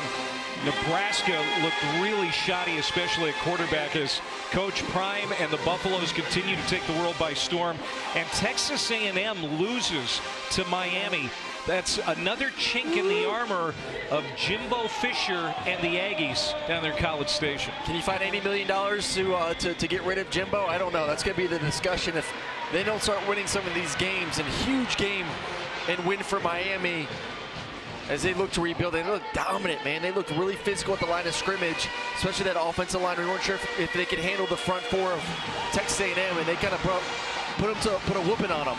Are you drinking the Colorado Kool-Aid? I am drinking the Colorado Kool-Aid. I love what I've seen from Colorado. Inspired football. What gives me the confidence is not Dion, but his son, Shadir, has just been fabulous the first 2 weeks of the season. Really a complete quarterback. Excited to see what they can do in the next couple of weeks. They got Oregon and USC. The Grambling band entertaining the fans here in Baton Rouge. 42-10. A lot of offense in that first half. LSU ready to retake the field when we come back. Ready to go with the second half here in Death Valley. 42-10 LSU. He's Aaron Murray on Clay Matvick. Welcome back on this Louisiana Saturday night. Maybe some questions still remain with the defense, but I think the offense couldn't have performed any better. 6 possessions, 6 touchdowns. No, it was perfection from the offense, and the offensive line is where it really starts. And I want to see the running game get going as well. We saw that, but Jaden Daniels was magnificent in the first half. Really on point. The accuracy was tremendous. The ability to push the ball vertically down the field was impressive to see. Given his big, talented receivers the opportunity to go make plays down the field. Obviously some busted coverage from Grambling State, but man, his footwork was perfect. decision making was great, and then obviously he does what he does. When there's nothing there, his athleticism to get them out of trouble is top notch across the country. But what we want to see is him pushing the ball vertically down the field, 20+ yards, and he's been deadly accurate given that time in the pocket from his offensive line here tonight. And 8 plays passing downfield of 15 yards or more in that first half. And that's exactly what Mike Denbrock in this offensive side really needed to see tonight from Jaden. He did that. You know, I also thought that the running game at times really started to show traction. We saw Logan Diggs be the feature back in a series. We have seen Josh Williams carry quite a bit here tonight as you see the numbers from the first half. Now defensively, LSU gave up points on the first 2 Grambling possessions, and sometimes early on in that first half, Grambling was running through huge holes. Yep. You remember going back to the Florida State game, the last 5 possessions for Florida State, they scored on all of them. And then the first 2, they gave up scores tonight. So there's some questions still remaining, I think, with the LSU defense. But again, offensively, looking pretty good for the Tigers. Offense was perfect. Yeah, I need to see more physicality from that front 7 of the LSU defense, being able to stop the run, especially in 3rd and long situations, where you have to, you want to get out to the quarterback, but you also have to stay in your rush lanes in case the team does want to run the football. And they've just been bitten the butt a couple times with some long gainers on some 3rd and long situations. Now, obviously been beat as well on some shot plays down the field. Good coverage, just a better throw by Grambling State. Grambling's going to start at the 25-yard line. Miles Crawley led scoring drives on the first 2 Grambling State possessions. Was really sharp early, over 100 yards passing in this ball game, and a touchdown. There you see the offensive coordinator Tony Hull. Yeah, I don't know how many plays he scripts to start a ball game, but you know what he was drawing up early was really working. Yeah, it was working, and then it was working because his quarterback Crawley was accurate with the football and decisive with his decisions, and gave his athletic receivers opportunity to win some one-on-ones. Floyd Chalk in the backfield to start. 5 carries, 21 yards in the first half for Chalk. He's going to catch it here. And that's sealed up pretty quickly. He'll spin ahead for a couple of yards. Mason Smith, the defensive tackle in his first game in over a year, coming back from a torn left ACL and a high ankle. He makes the tackle. He's been moving around pretty well tonight. Yeah, he looks great. You know, had a ankle injury from spring, and they're going to continue to ease him into this season.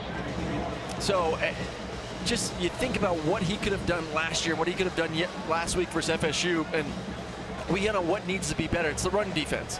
The more he's in game shape, the more this defense is going to continue to perform at a high level. He's just too talented. Crowley rolling out and throws a dart downfield, and that was caught. Great catch by Rash, the senior from here in Baton Rouge. And that's going to be a first down out to the 35-yard line. I mean, it's been impressive to see Crowley a couple times rolling to his left with pressure, throwing the ball with, I mean, incredible accuracy. That right foot is in for the catch. You can see Tony Hull saying, yeah, he got it. That's a catch. Right in front of the Grambling bench. You see, they moved the chains. It's a first down. First down. Grambling from the 35-yard line. Flipped out to the far side this time, and Antonio Jones makes the catch. Of course, the big question, Aaron, especially from the fans for LSU about the defense, where was Harold Perkins last week, and is he going to move around more tonight? Have you seen that? Yeah, we've seen him. We've definitely seen him more from a rush end perspective. Move around a little bit, still playing that outside linebacker nickel spot position, but definitely more of kind of what he does best: see ball, go get ball. Crowley being chased. And that's going to be incomplete. There's number 4. Harold Perkins showing he can pass defend too. Yeah, I mean, he's playing in space a little bit. It allows you, with a guy like him, to stay essentially in your base defense. So you don't need to bring a nickel. You can keep another linebacker who's athletic enough to play in space from that spot to the field.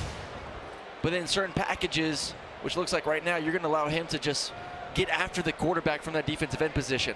Freshman All-American last year, Harold Perkins Jr. Still getting used to him wearing number 4. He was number 40 last year and made the big splash in his rookie campaign. Here's a 3rd down and 4. Grambling 2 for 6 tonight on 3rd downs. Crawley being chased, rolling across his body, got it downfield. It's juggled, and who's got it? It looks like LSU does. Greg Penn, the linebacker, with the takeaway.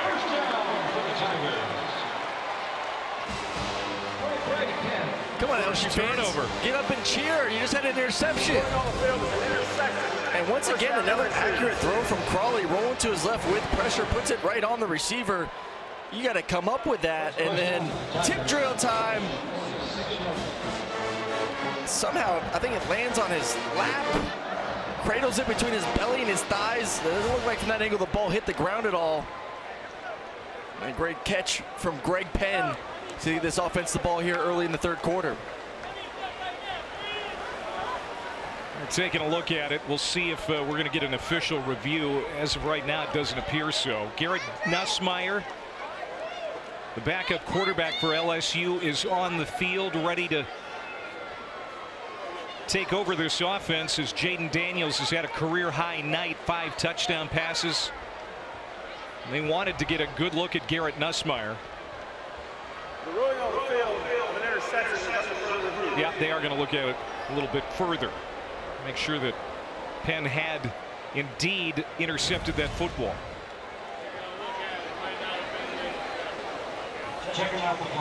Well, from this angle, it looked pretty good. Have to see some more angles on it. Kind of body shielded it from the camera there.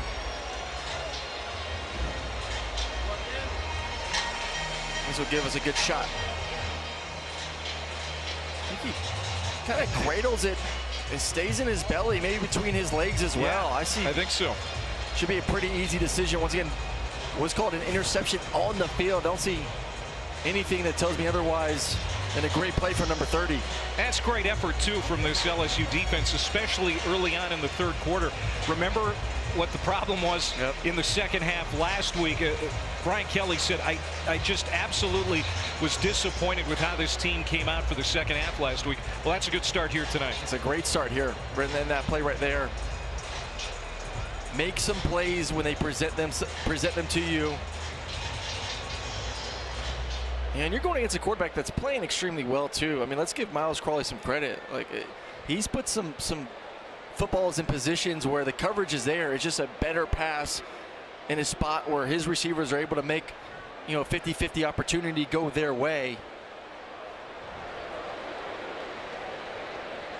I don't think they're going to find evidence to overturn this. I think the call on the field is going to stand.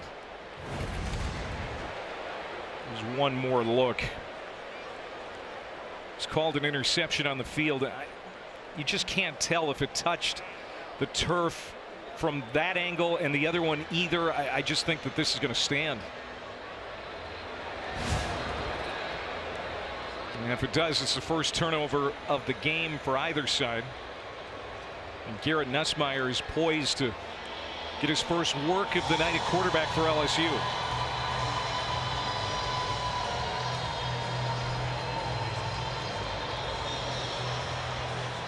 Maybe these are the ones that I'm just like, man, we complain about games being so long. Like, there's nothing that you are looking at right now that has shown you that the ball hit the ground. Like, let's just call the play and move on. Like, these are the ones that, you know, frustrate fans at home, and I'm with you.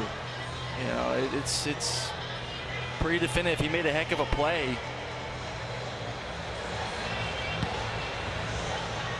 That'll be the first interception for Miles Crawley. Now, in his defense, it was tipped, should have been caught. J.R. Waters made an amazing catch on a touchdown grab in the 1st quarter. Let that one get away.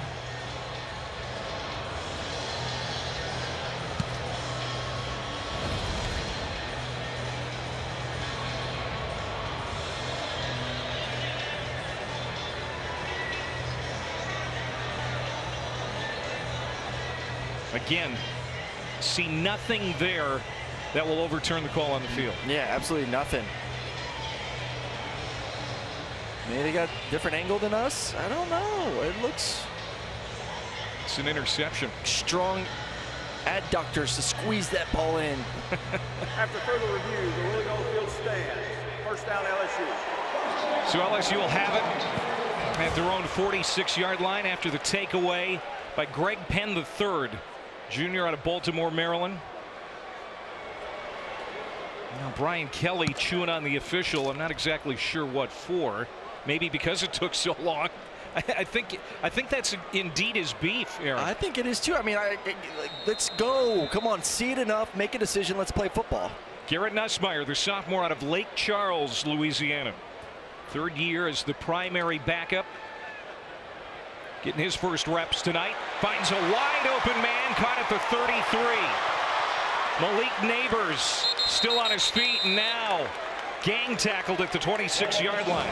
29 yards on the first pass for Nussmeier. Just a beautifully thrown football. Once again, the scissors concept, post, and then the inside corner route by Malik Neighbors, and tons of space, tons of time. And Nussmeier, with that rocket arm that he has, gets to show it off early on. 6'2", 205. He'll hand it off this time. This is Diggs. Finds a big hole up the middle and bangs his way inside the 5-yard line. Garrett Nussmeier running the offense and running it efficiently through the air, and now on the ground, handing it off here to Diggs for another big run. I don't know where the high step was. Maybe feeling a little pressure at his feet, but man, 3 when he's in the game here tonight has looked energized. And Diggs stays in. 10 carries, over 100 yards for Diggs. Oh, he's going to be hit in the backfield. Nowhere to go that time as Josh Darling, the weak side linebacker, shot in to make the tackle. Diggs already with a touchdown run here tonight. His first in an LSU uniform. Here's Garrett Nussmeier. Stepped in for an injured Daniels last year in the SEC title game. Threw for almost 300 yards. Couple of touchdowns in that loss to Georgia. Even though it was a loss, came in a tough situation. Yep. Played pretty well. Played extremely well. And his ability to push the ball vertically down the field, they know what he can do. It's about just playing within the system for him, not trying to do too much. Logan Diggs smelling the end zone, and he's going to be just short. Down to the 1-yard line as Marquise Sykes keeps him out of the end zone. Of course, Garrett Nussmeier, the son of former NFL quarterback Doug Nussmeier, now the coaching staff with the Chargers. Oh, Diggs hitting the backfield, reaches out for the goal line. Did he get in? You're going to say no. I'll say he was down just shy. And a great penetration from this defense. Shooting the gaps. Number 97 right there, Lane Lewis, able to get skinny to get some traction in the backfield, and Diggs did just enough to stay up, and yeah, I think he's right there on that 1-inch yard line. So here's 4th down, and they failed 3 times on 4th down last week. Just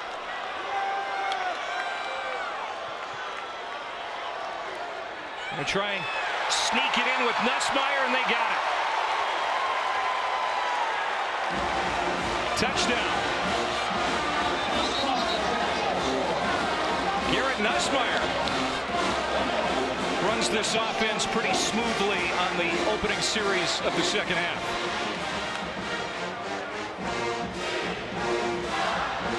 Oh, just keeps it going for this offense, who scored every single time they've touched the football. We'll see what the penalty is. So it seemed to be after the play.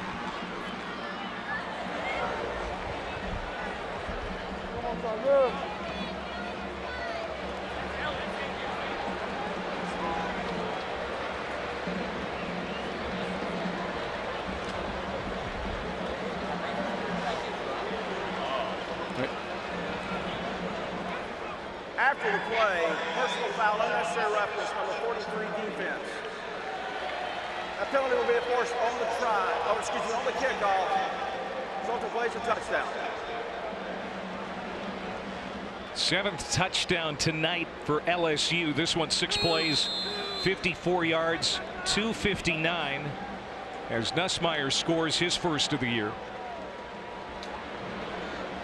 I mean, it's always nice to know that you've got a quality backup ready to come in, and as physical as the SEC is, you never know when you're going to need a guy like Garrett Nussmeier. No, I would say probably the best backup quarterback in America. From what he showed us on film last year, I know there's a lot of confidence talking to the staff, what he can do. Offside, number 13 defense. Penalties declined, the try's good. Timeout. Garrett Nussmeier comes in. No drop off with number 13. LSU scores again.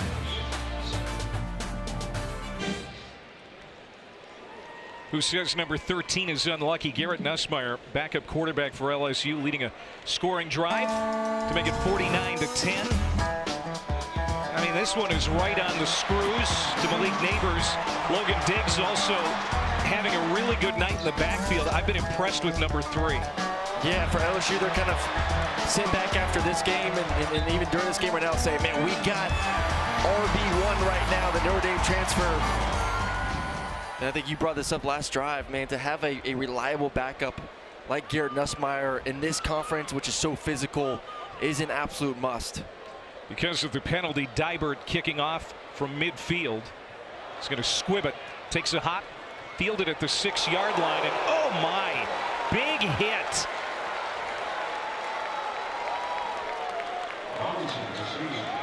With Terrence Welch coming down and landing a punch.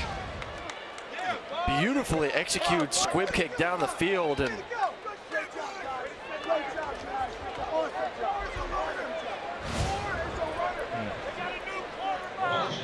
was Javon Robinson who had no chance on the return. So Julian Calvez is going to come in at quarterback for Grambling.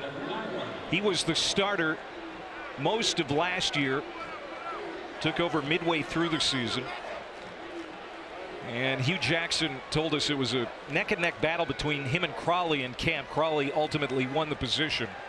And now Calvez handing off here to Keelan Elder. He's going to pick up a handful. Interesting decision here, because I thought Miles Crawley was playing a great game. I mean, I think a really good game, honestly. I thought he was accurate with the football. That interception was not on him on that last possession. Put it exactly where you need to put it. I've been really impressed, and you know, we'll see what Calvez can come in here and do, lead this offense in the second half. I would just like to continue to build Miles Crawley's confidence and get him more reps in this system as you look to hopefully get your first win next weekend.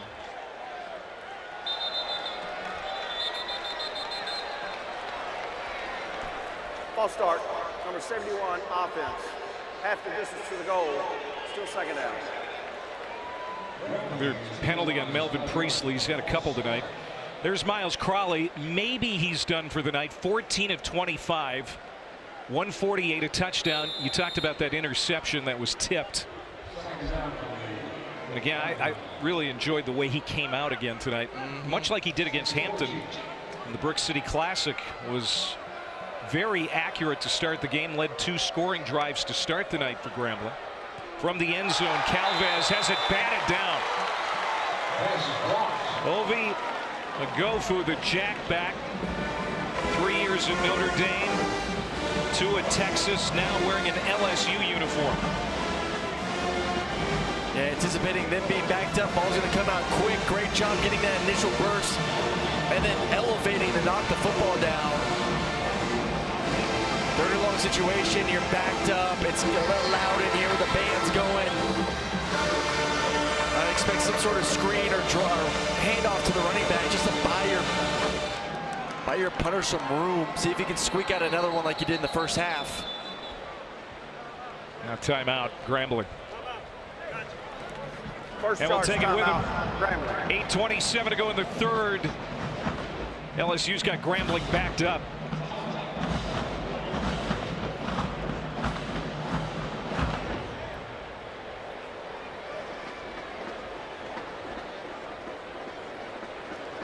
And 8:27 to go, 3rd quarter. Thursday, our featured soccer matchup. Number 12 Alabama hosting Georgia in Tuscaloosa. Tide haven't lost at home since 2021. Coverage kicks at 7 Eastern, 6 Central on the SEC network. So this LSU defense struggled in the second half last week. So far, so good here in the second half tonight.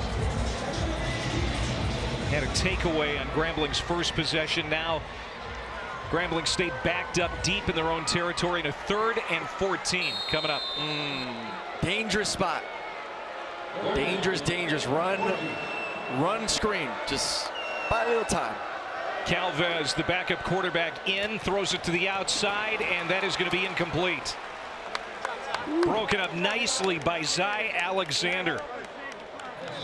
Pretty good throw right there from number 4-2. He got the ball. He knew he needed to hit that back step and let it rip. And he put it right where it needed to be on the sideline. Gave his receiver an opportunity to make a catch. Great job defensively knocking that one out there. And you're going to give Garrett Nussmeier, once again, great field position to start his second drive off.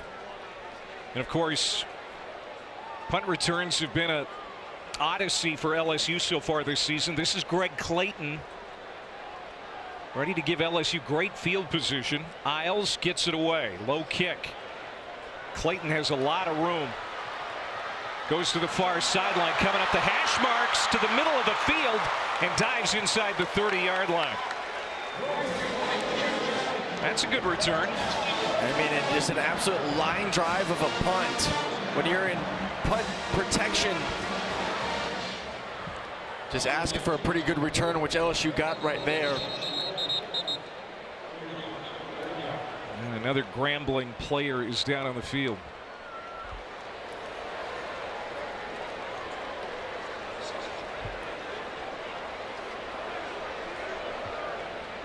It's been a tough night for the Grambling sideline. They've had a lot of players helped off the field in this football game.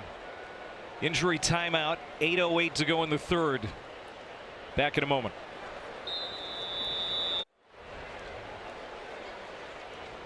Somber mood now here in Baton Rouge. Jaquavis Richmond, redshirt sophomore linebacker, who was injured on special teams moments ago. Everyone has taken a knee who's in a uniform tonight, and the crowd has gone completely silent here. Everyone hoping and praying that young Jaquavis Richmond's going to be okay. The card is out, and it appears that they are ready to put him on a stretcher. Yeah, scary moment. Obviously, just prayers up for him, and everything's okay down there. And we see all precautions being taken right now by medical staffs on both sides.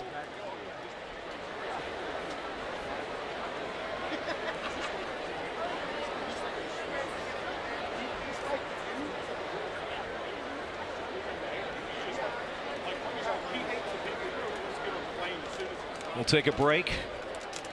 We hope to get an update soon.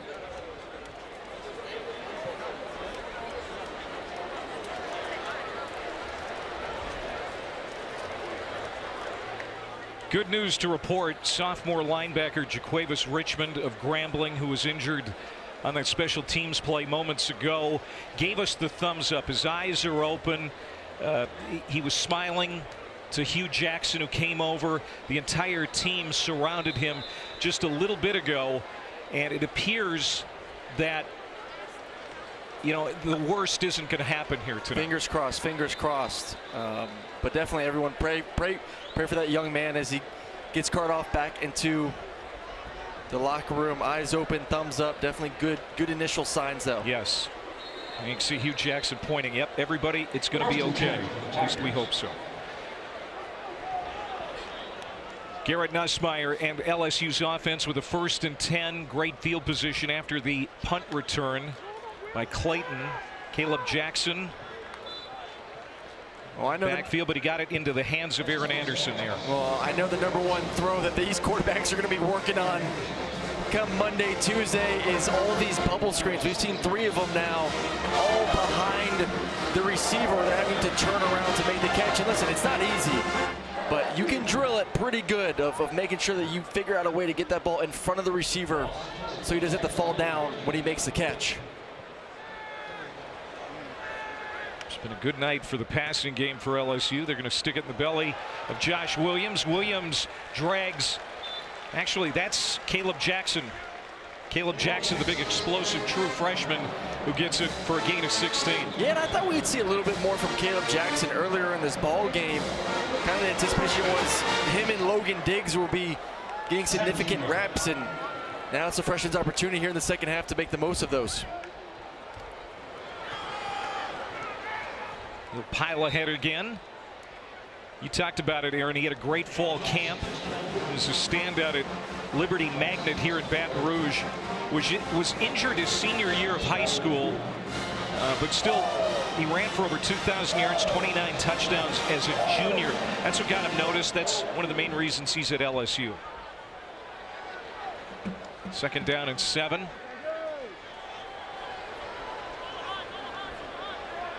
Aaron Nussmeier led a scoring drive on his first series. Jackson again looking for room on the right side. He'll get it to the 10. Webster makes the stop. Well, and talking with Coach Denbrock yesterday, when he talked about this young man and when he talked about Logan Diggs, explosiveness, I think that's what they're searching for from this running back group. Who can create explosive plays, not 2 or 3 yards in a cloud of dust, but can break a tackle. We saw Logan Diggs with some of the spin moves earlier in this game. Jackson again. He's met at the line of scrimmage and pulled back by Kuzar, the nose tackle. Great that was defense. A great play. Yeah, great defense there from Grambling State. Well, they've got some big guys up front. Kuzar, 6'3", almost 300. 4th down and 2. They're going to go for it. All right, now you got a good numbers in the box. 6 for 6. 6 blockers for 6 defensive players. LSU scored a touchdown on 4th down earlier. And that's going to be a first down to the 5. Jackson again.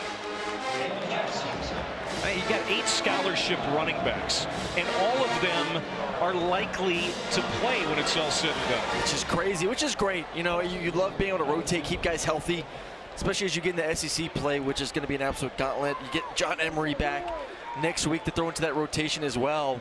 But you still need that 1-2 punch that you can rely on game in and game out.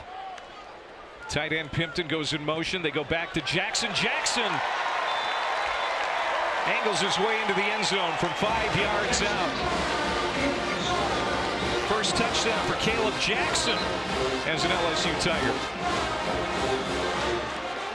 I'll get to see what this freshman's all about this drive. It was the Caleb Jackson show, and little oop-de-doop right there, make a guy miss.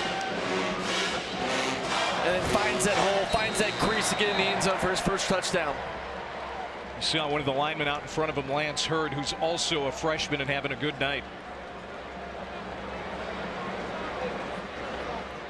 7 plays, 29 yards, 321 on this scoring drive. As Ramos comes in for another extra point.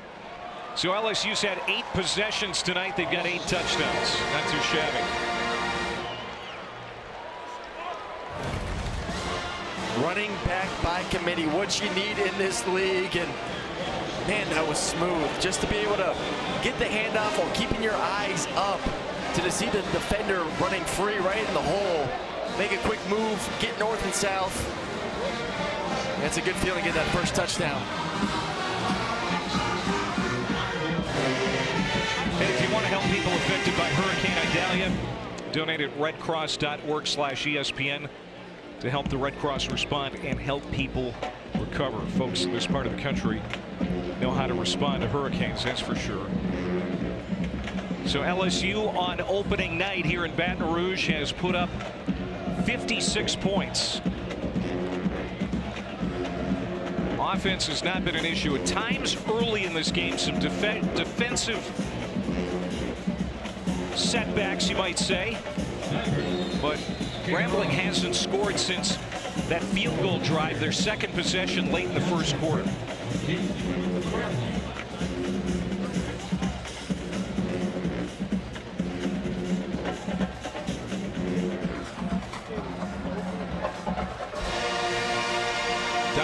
keeps it short of the end zone again.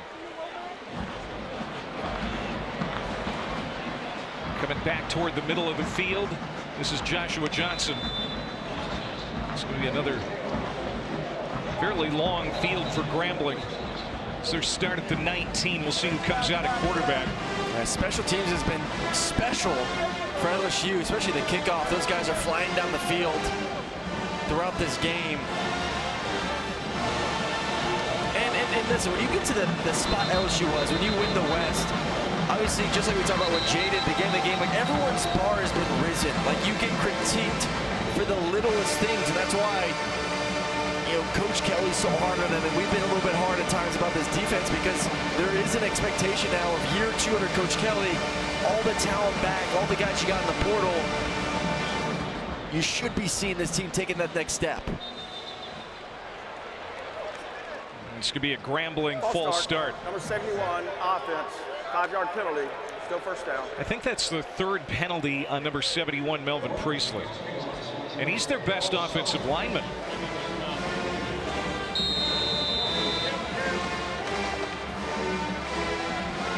Grambling's going to be home against Florida Memorial next week, their first home game. This one shot out to the far sideline by Calvez. The backup quarterback gets it to Jones. Jones, the sophomore, makes the grab, moves it ahead. Now close to the 25.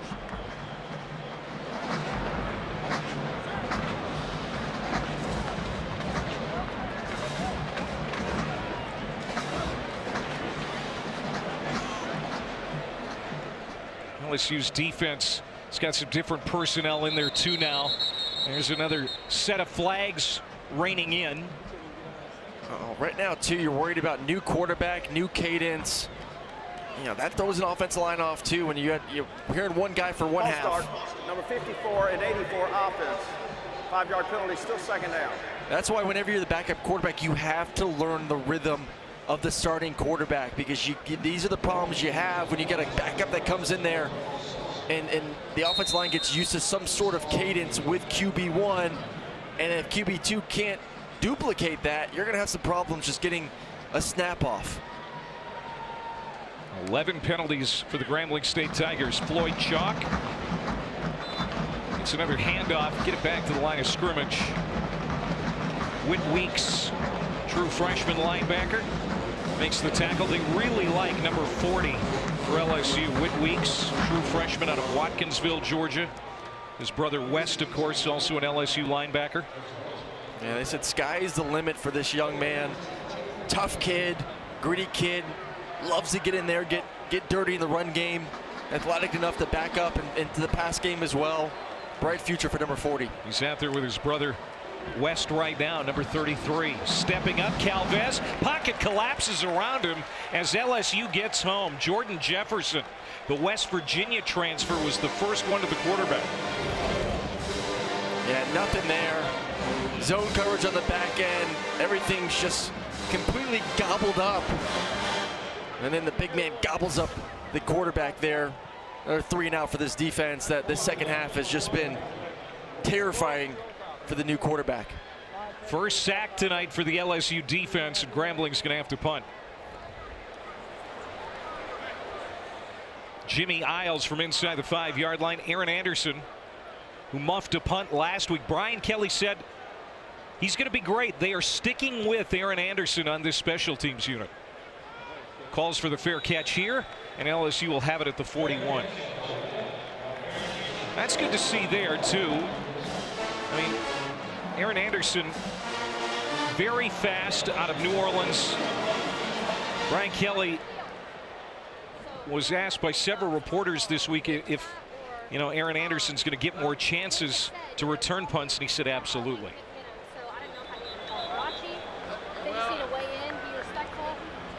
Here comes Nessmeyer again to lead his 3rd series. Got a couple of touchdown drives so far. Caleb Jackson will start this drive in the backfield. I don't know. I think if they got a neurosurgeon that's taking care of him, I think especially because 2:24 to go, 3rd quarter. Anderson in motion. I think our guys. Nussmeier looking right, throws that way. It's caught by the tight end, Markway. That's Mac Markway, another true freshman out of St. Louis. He'll get 8 on first down. And this is where, in years to come, the magic of Brian Kelly, who's a tremendous recruiter, tremendous developer.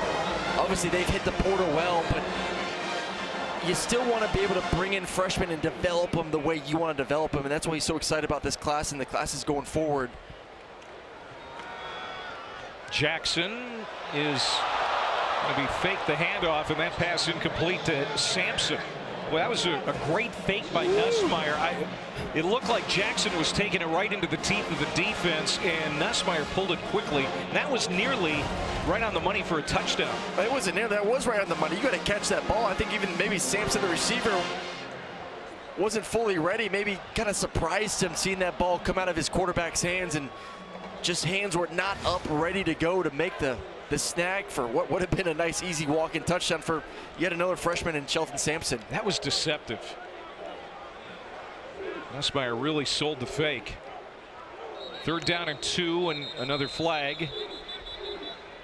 That's actually going to be First charge, timeout. a timeout called by LSU. 30-second timeout. There's Brian Kelly. Said, last week was a total failure by the coaches, by the players.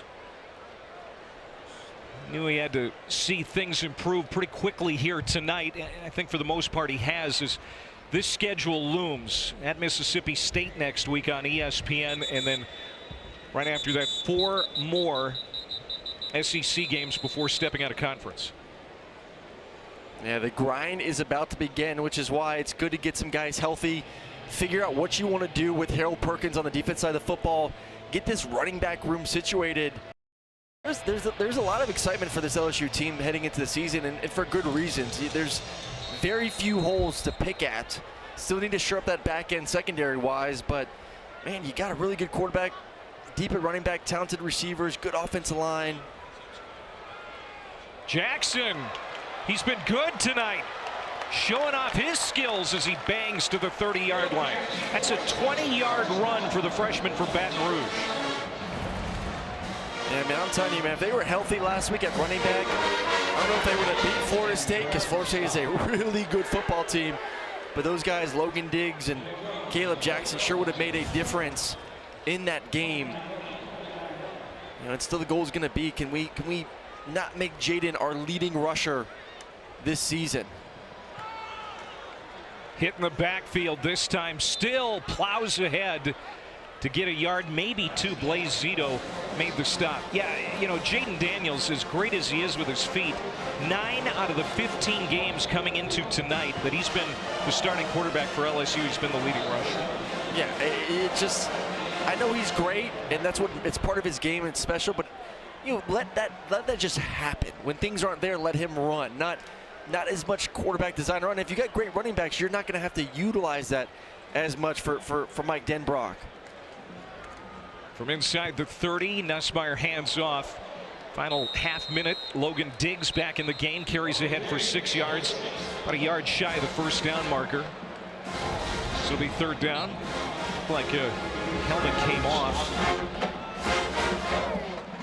Oh my. Yeah, it's been a physical, punishing game here at times. And again, we're thinking about Jaquavis Richmond, sophomore linebacker for Grambling, who was carted off here earlier in the 3rd quarter. Early indications are that he's going to hopefully be okay. Logan Diggs got it, and that's going to be close to a first down for Diggs. 3rd quarter in the books, 56-10. LSU leading big and looking for more when the 4th quarter starts. Brian Kelly clapping, a little bit more pleased about the way things have gone here tonight against this FCS opponent. Final tune-up before SEC play starts next week.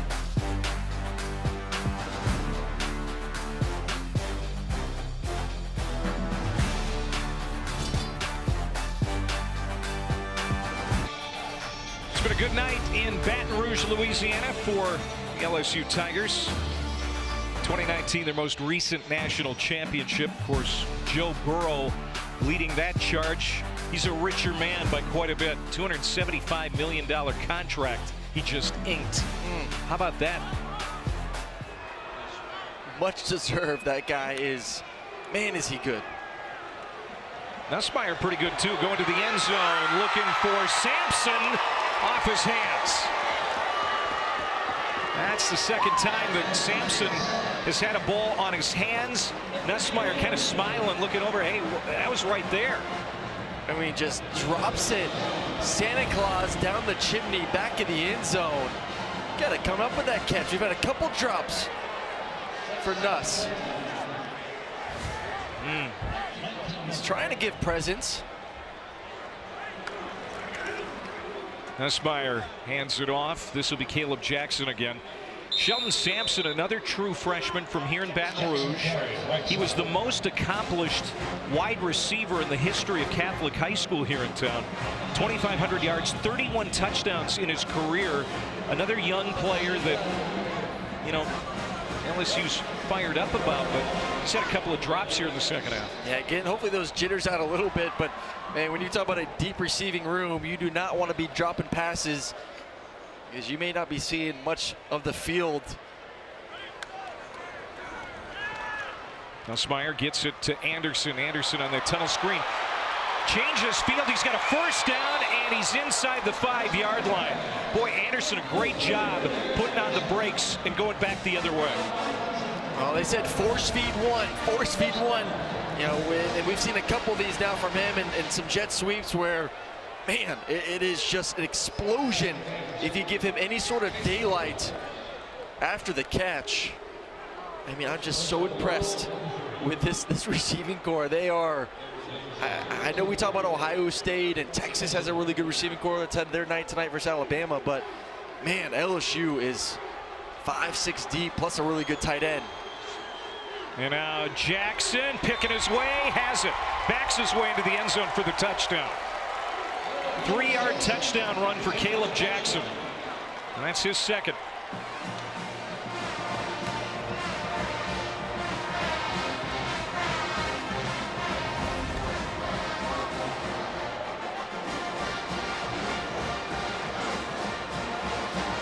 Well, that's a freshman that ain't letting the moment too big for him, regardless of what the game is, taking advantage. We talk about the deep receiving room. This is a deep running back room as well for the Tigers. And I think based on what we've seen from Caleb Jackson here tonight, he's going to get a lot more opportunities as they get deeper into this SEC season. The 9th extra point for Damian Ramos tonight, and it's 63-10. 10 plays, 58 yards in under 4 minutes. Another touchdown drive and another touchdown for the freshman Caleb Jackson.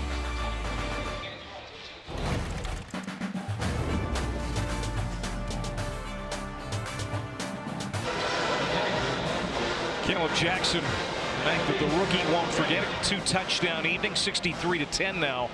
LSU 564 yards of offense. Pretty balanced too.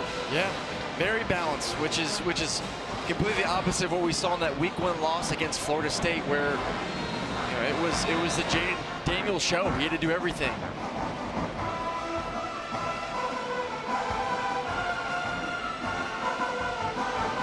Grambling ready to get it back.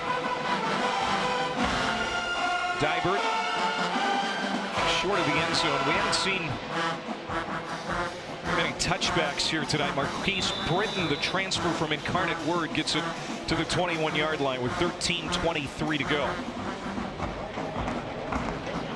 Matt House, defensive coordinator, as like the Tigers feeling pretty good about this one being in the bag, so he's taking some photo opportunities. Second-year defensive coordinator Matt House. It was a rocky start, though. Yeah, it was. He had a lot on his checklist that he wanted to see tonight. Yes. What's he thinking about? Obviously not happy with the first quarter. Just the way this defense line got displaced at times, you don't feel good about that. You should have dominated this game defensively, and there was moments where they were not the aggressors. That has to be fixed. Here's another drop. J.R. Waters has had a couple of those tonight since that great catch for the touchdown, the only touchdown for Grambling on the opening series. Calvez came in after Miles Crawley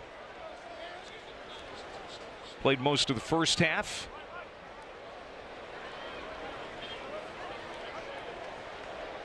Julian Calvez out of the shotgun, hands it off. This is Floyd Chalk again. He'll go straight ahead for a couple. So third down. Third down defense for LSU has been pretty good tonight. Yep. As Grambling's only converted twice. It's going to be a fun team to watch, LSU. I think I said this at the beginning of the broadcast. They were my team to make it back to Atlanta. Alabama's about to go down at Texas. They got a slew of problems. Man, the SEC's wide open, and you got a veteran quarterback right now. Ball's loose. Who's got it? Looks like Calvez recovered it. That'll be a loss of 4. Oh, LSU did get it. That's another takeaway for LSU. Looked like Calvez jumped on it, but no, it's a fumble recovery for LSU.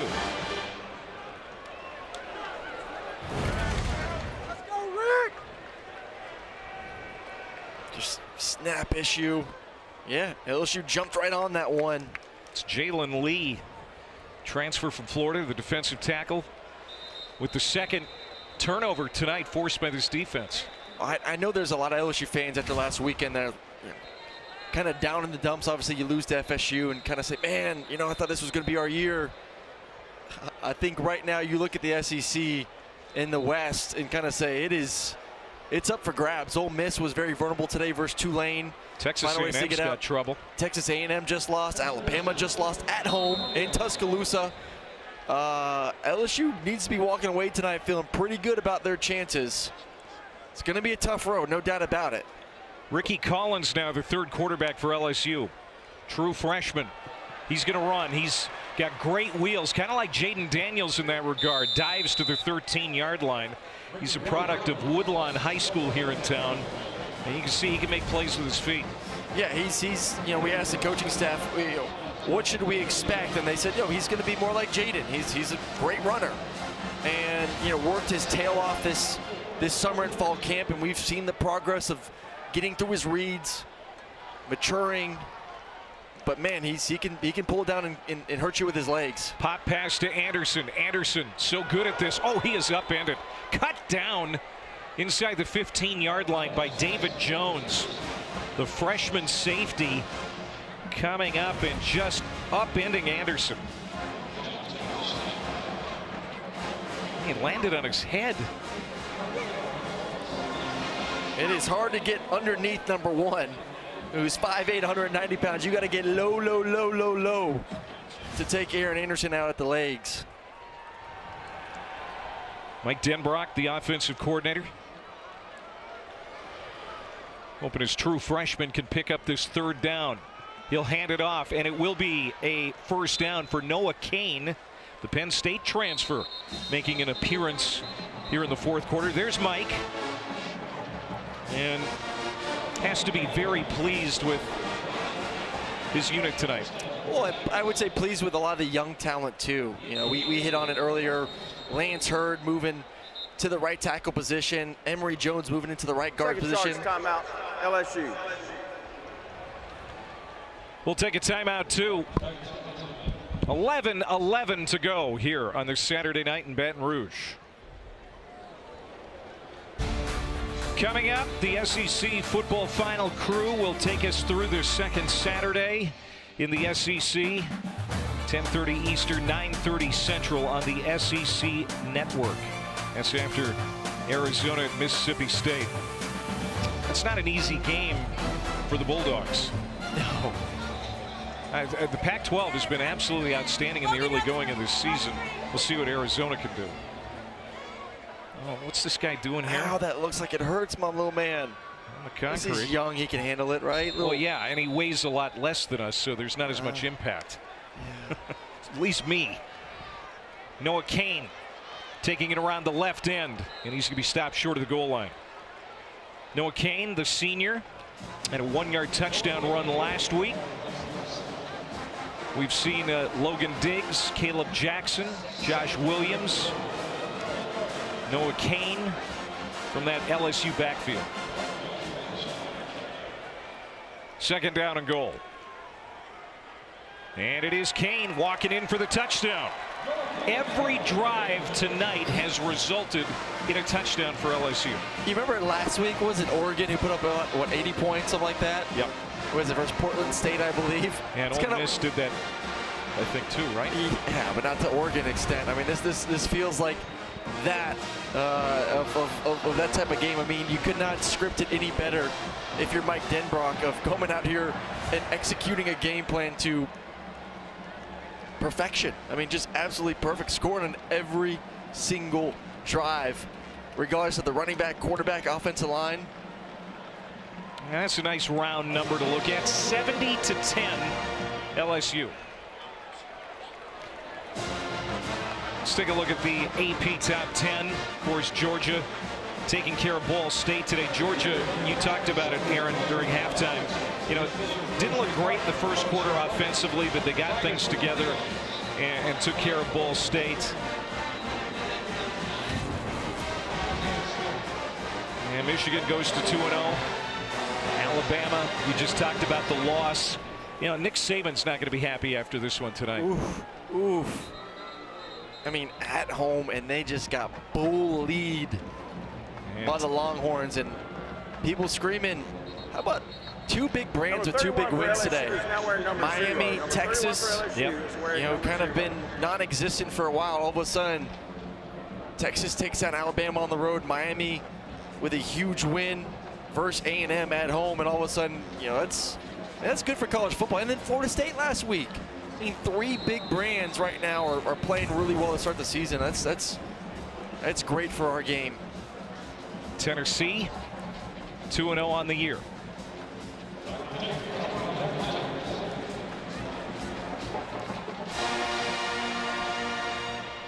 Grambling's going to start at the 25-yard line. You look at the LSU schedule, we've talked about it.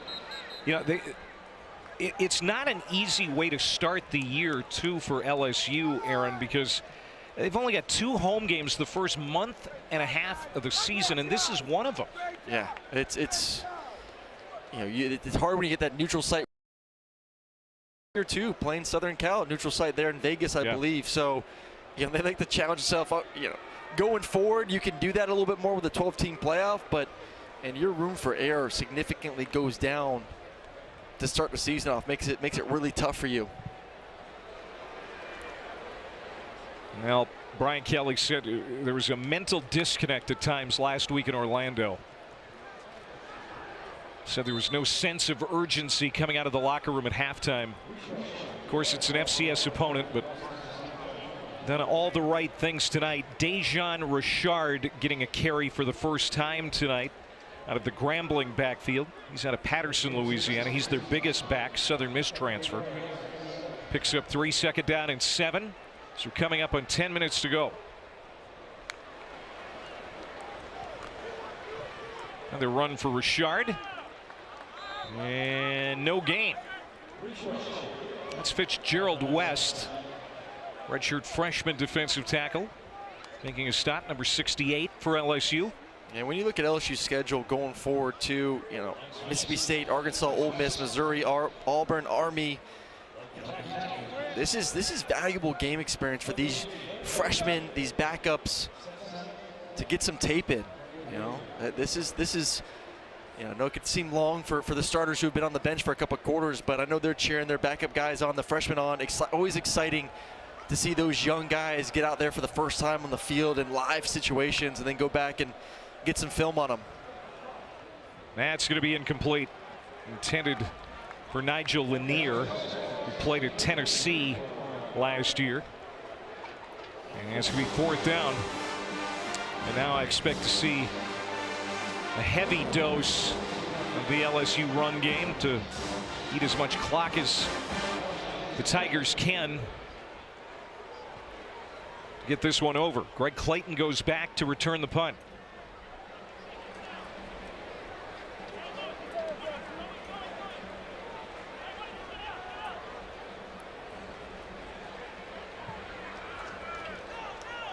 Grambling screen to get a player off the field.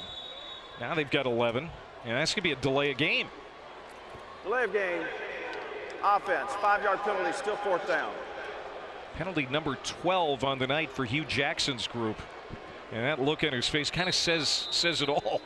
It's been a penalty-laden game for Grambling State. Well, and he told us this week, is like, we need to be better, especially going on the road to LSU, but we need to be better week 1 to week 2 in every part of our game. And part of that is, man, the little details of just staying on side. I mean, way too many full starts in this football game. Start. Number 48, offense. 5-yard penalty, still 4th down. It's been 25 years since Eddie Robinson was on that sideline. We talked to Hugh Jackson this week. You know, he spent time in the NFL, twice as a head coach with the Raiders and with the Browns. And he always wanted to coach in college as the head man, and he's really excited about this opportunity. That snap goes over the head of Jimmy Isles. He's got to chase it through the back of the end zone, and that's going to be a safety.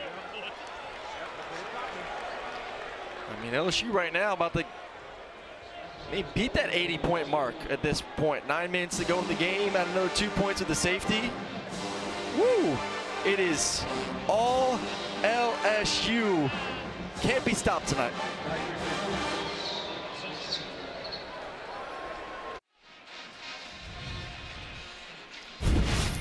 It's been a tough night for the Grambling State Tigers, but what a proud history. 26 SWAC championships, that's most of any team in that league. 15 national championships in the HBCU, and 9 Hall of Famers. There's Doug Williams, Charlie Joyner, of course, and Eddie Robinson.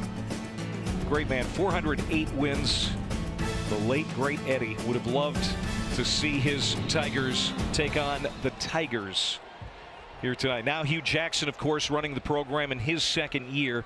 This team has not made the playoffs since 1989, and that's what Hugh came to Grambling to do. Get the program turned around.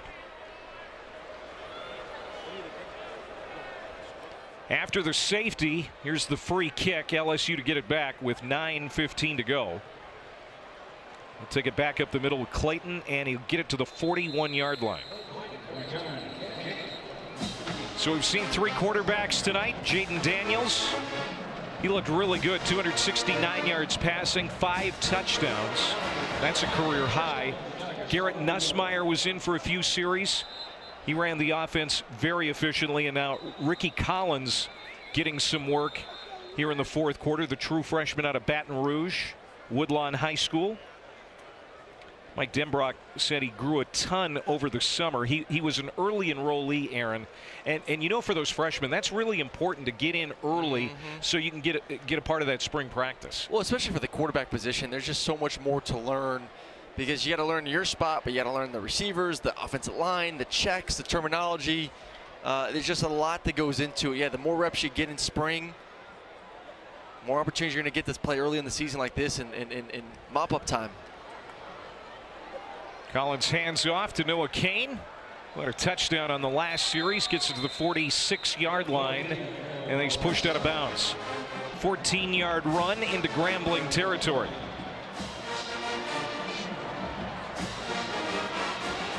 There's Brian Kelly still coaching hard, even with a 62-point lead. Well, this is also good from the sense of, you know, that nasty world coaches don't want to hear, the transfer portal. Well, you get guys some repetitions, some reps during the game, they start feeling a little bit better about being number 2 or 3 on the depth chart. There's a misguided play. You can see Collins turn to his right. Running back went behind him. Yeah, these are little mistakes you're going to see from the freshman quarterback. But going back to, like, you can use this to continue to hit home to these young men. Hey, man, we're developing you. We're getting you playing time. We're going to make you better. And you're always, it's the hard part about being a coach nowadays. You're always recruiting. And, of course, these players today, they can play 4 games and not burn a red shirt. Yep. There's Kane again. He'll lumber ahead. It'll be 3rd down. Yeah, that's the battle. You got to recruit your own players nowadays. During the season. I mean, the horror stories you hear of players going to their coaches and saying, Coach, I don't want to play anymore because I don't want to burn my red shirt. It's like, different world. What do we? Man, I'm all for giving the players some more power, but man, if we need you to get on the field, your butt needs to get on the field. Pimpton goes in motion, the tight end, another guy they're excited about out of Fort Worth. Here's Collins showing off his footwork, and that's a first down run for the rookie quarterback to the 30-yard line. Yeah, he's got some wiggle. That's a gain of 13. Yeah, and the smarts too to say, you know, maybe I can get some more yardage if I bounce it to the outside, but now let me put my foot in the ground, get north and south, and go pick up the first down. And you see that, like you alluded to, that little wiggle, that burst of speed to be able to pick up the first down.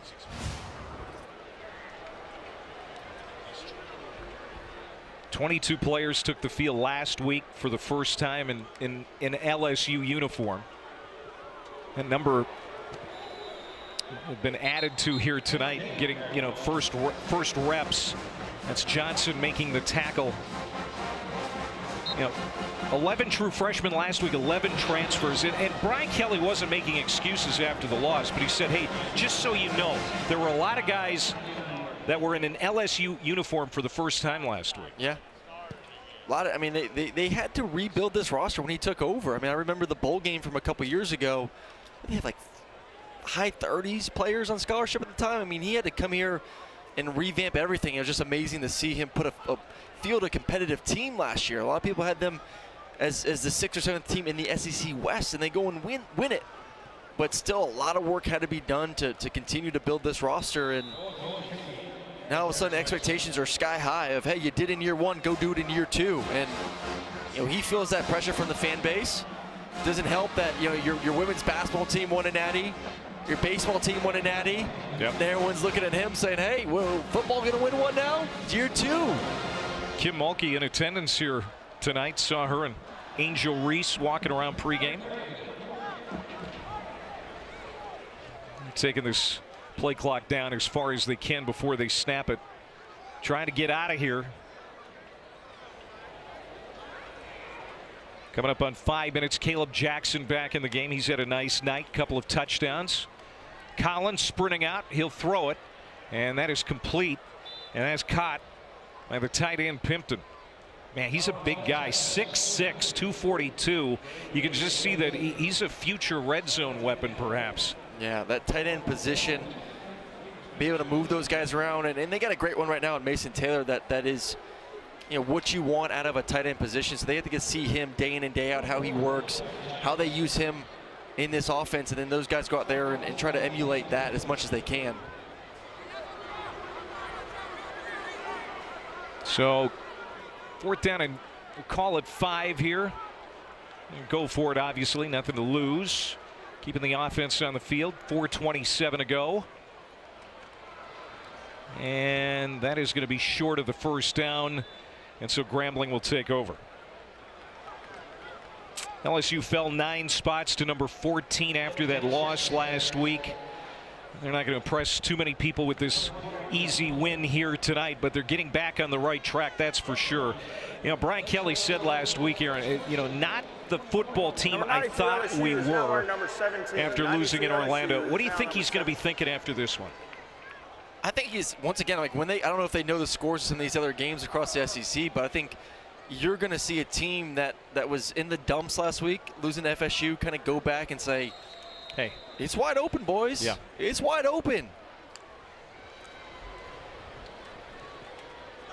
Jacob Jones, the 3rd-string quarterback for Grambling, getting a chance. Freshman out of Nicholasville, Kentucky, runs for 19.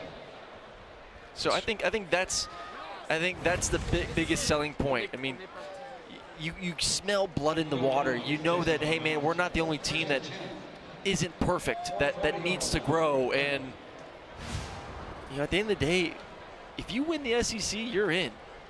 So, and we talked about earlier, like, not like Georgia's been perfect these first 2 weeks. Like Georgia's had a pretty lax schedule for their first 2 games. Well, they're going to have a lax schedule really for the rest of the year until maybe you get to Ole Miss and then for sure Tennessee. But there are a lot of softies on that schedule. Yeah, so like I think right now, listen, it's week 2. Everyone's still trying to figure out who they are, what they got in this transfer portal world, which we alluded to a couple minutes ago.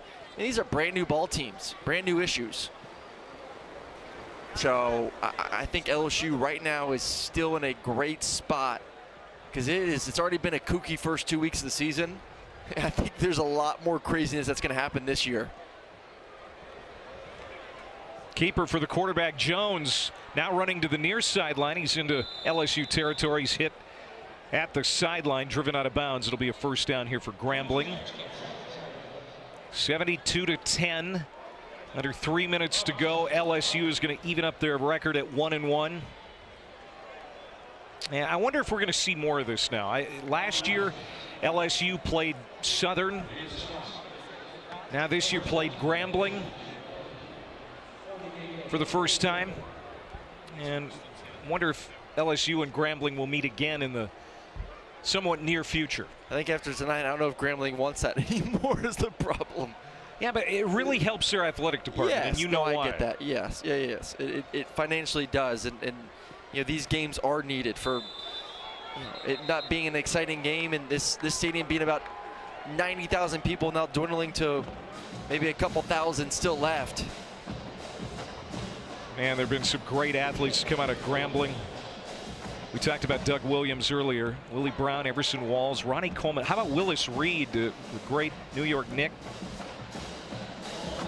Of course, that 1970 NBA Finals, he became famous, more famous than he already was after that.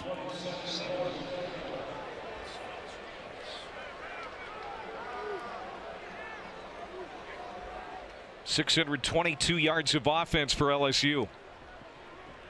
Well, this is what Jacob Jones can do best. We've seen that, but did the ball come loose? Looked like it might have been fumbled, and it was.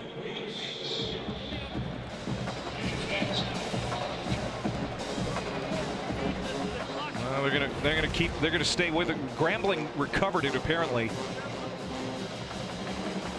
He was down. He was down. LSU did force a couple of turnovers tonight defensively.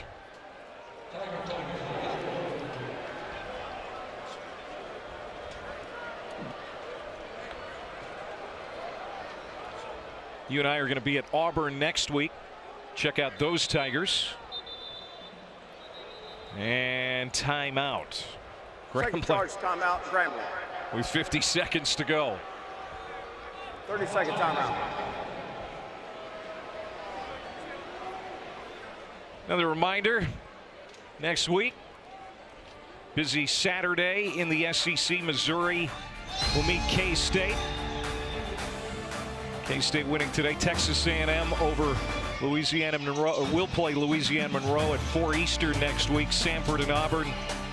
Aaron and I will have that one at Georgia Tech and Ole Miss coming off a win against Tulane. It was a busy football Saturday in the state of Louisiana today.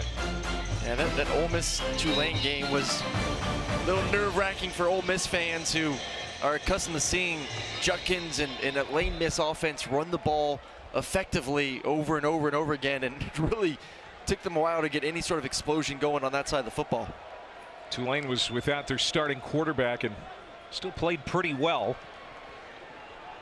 Jones is going to run again, gets to the edge, and he's pushed out of bounds by West Weeks with 40 seconds to go.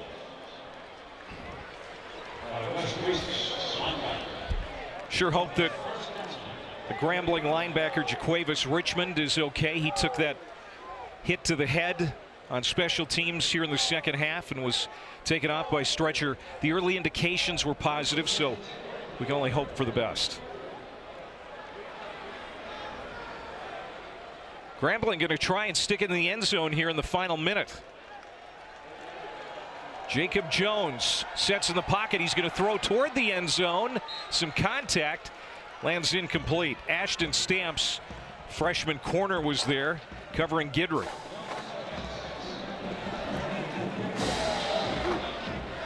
Trying to sneak one more in there. You know, we talk about LSU needing more film. You know, same thing for these young players for Grambling State. They want to, you know, they may not know next time they get an opportunity to play this season. Get them that experience. Over 97,000 fans were here earlier tonight. Closer to 98,000.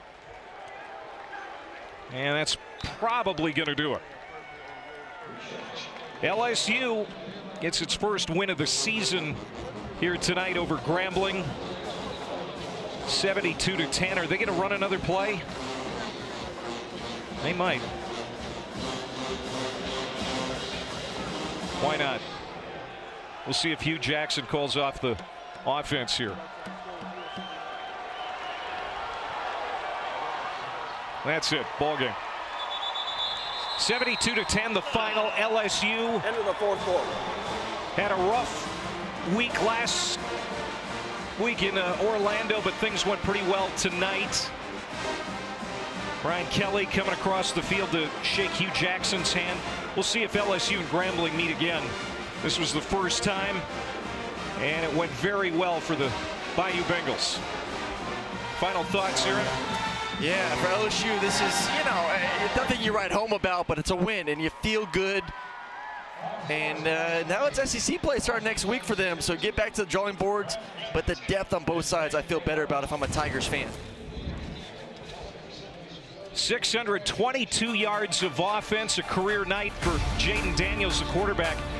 He throws for a career-high 5 touchdowns, 72-10, the final for Aaron Murray and for our entire crew. I'm Clay Matvick saying so long from Baton Rouge. LSU now getting into the thick of SEC play. They'll be at Mississippi State next week. So long from Baton Rouge. Have a good night.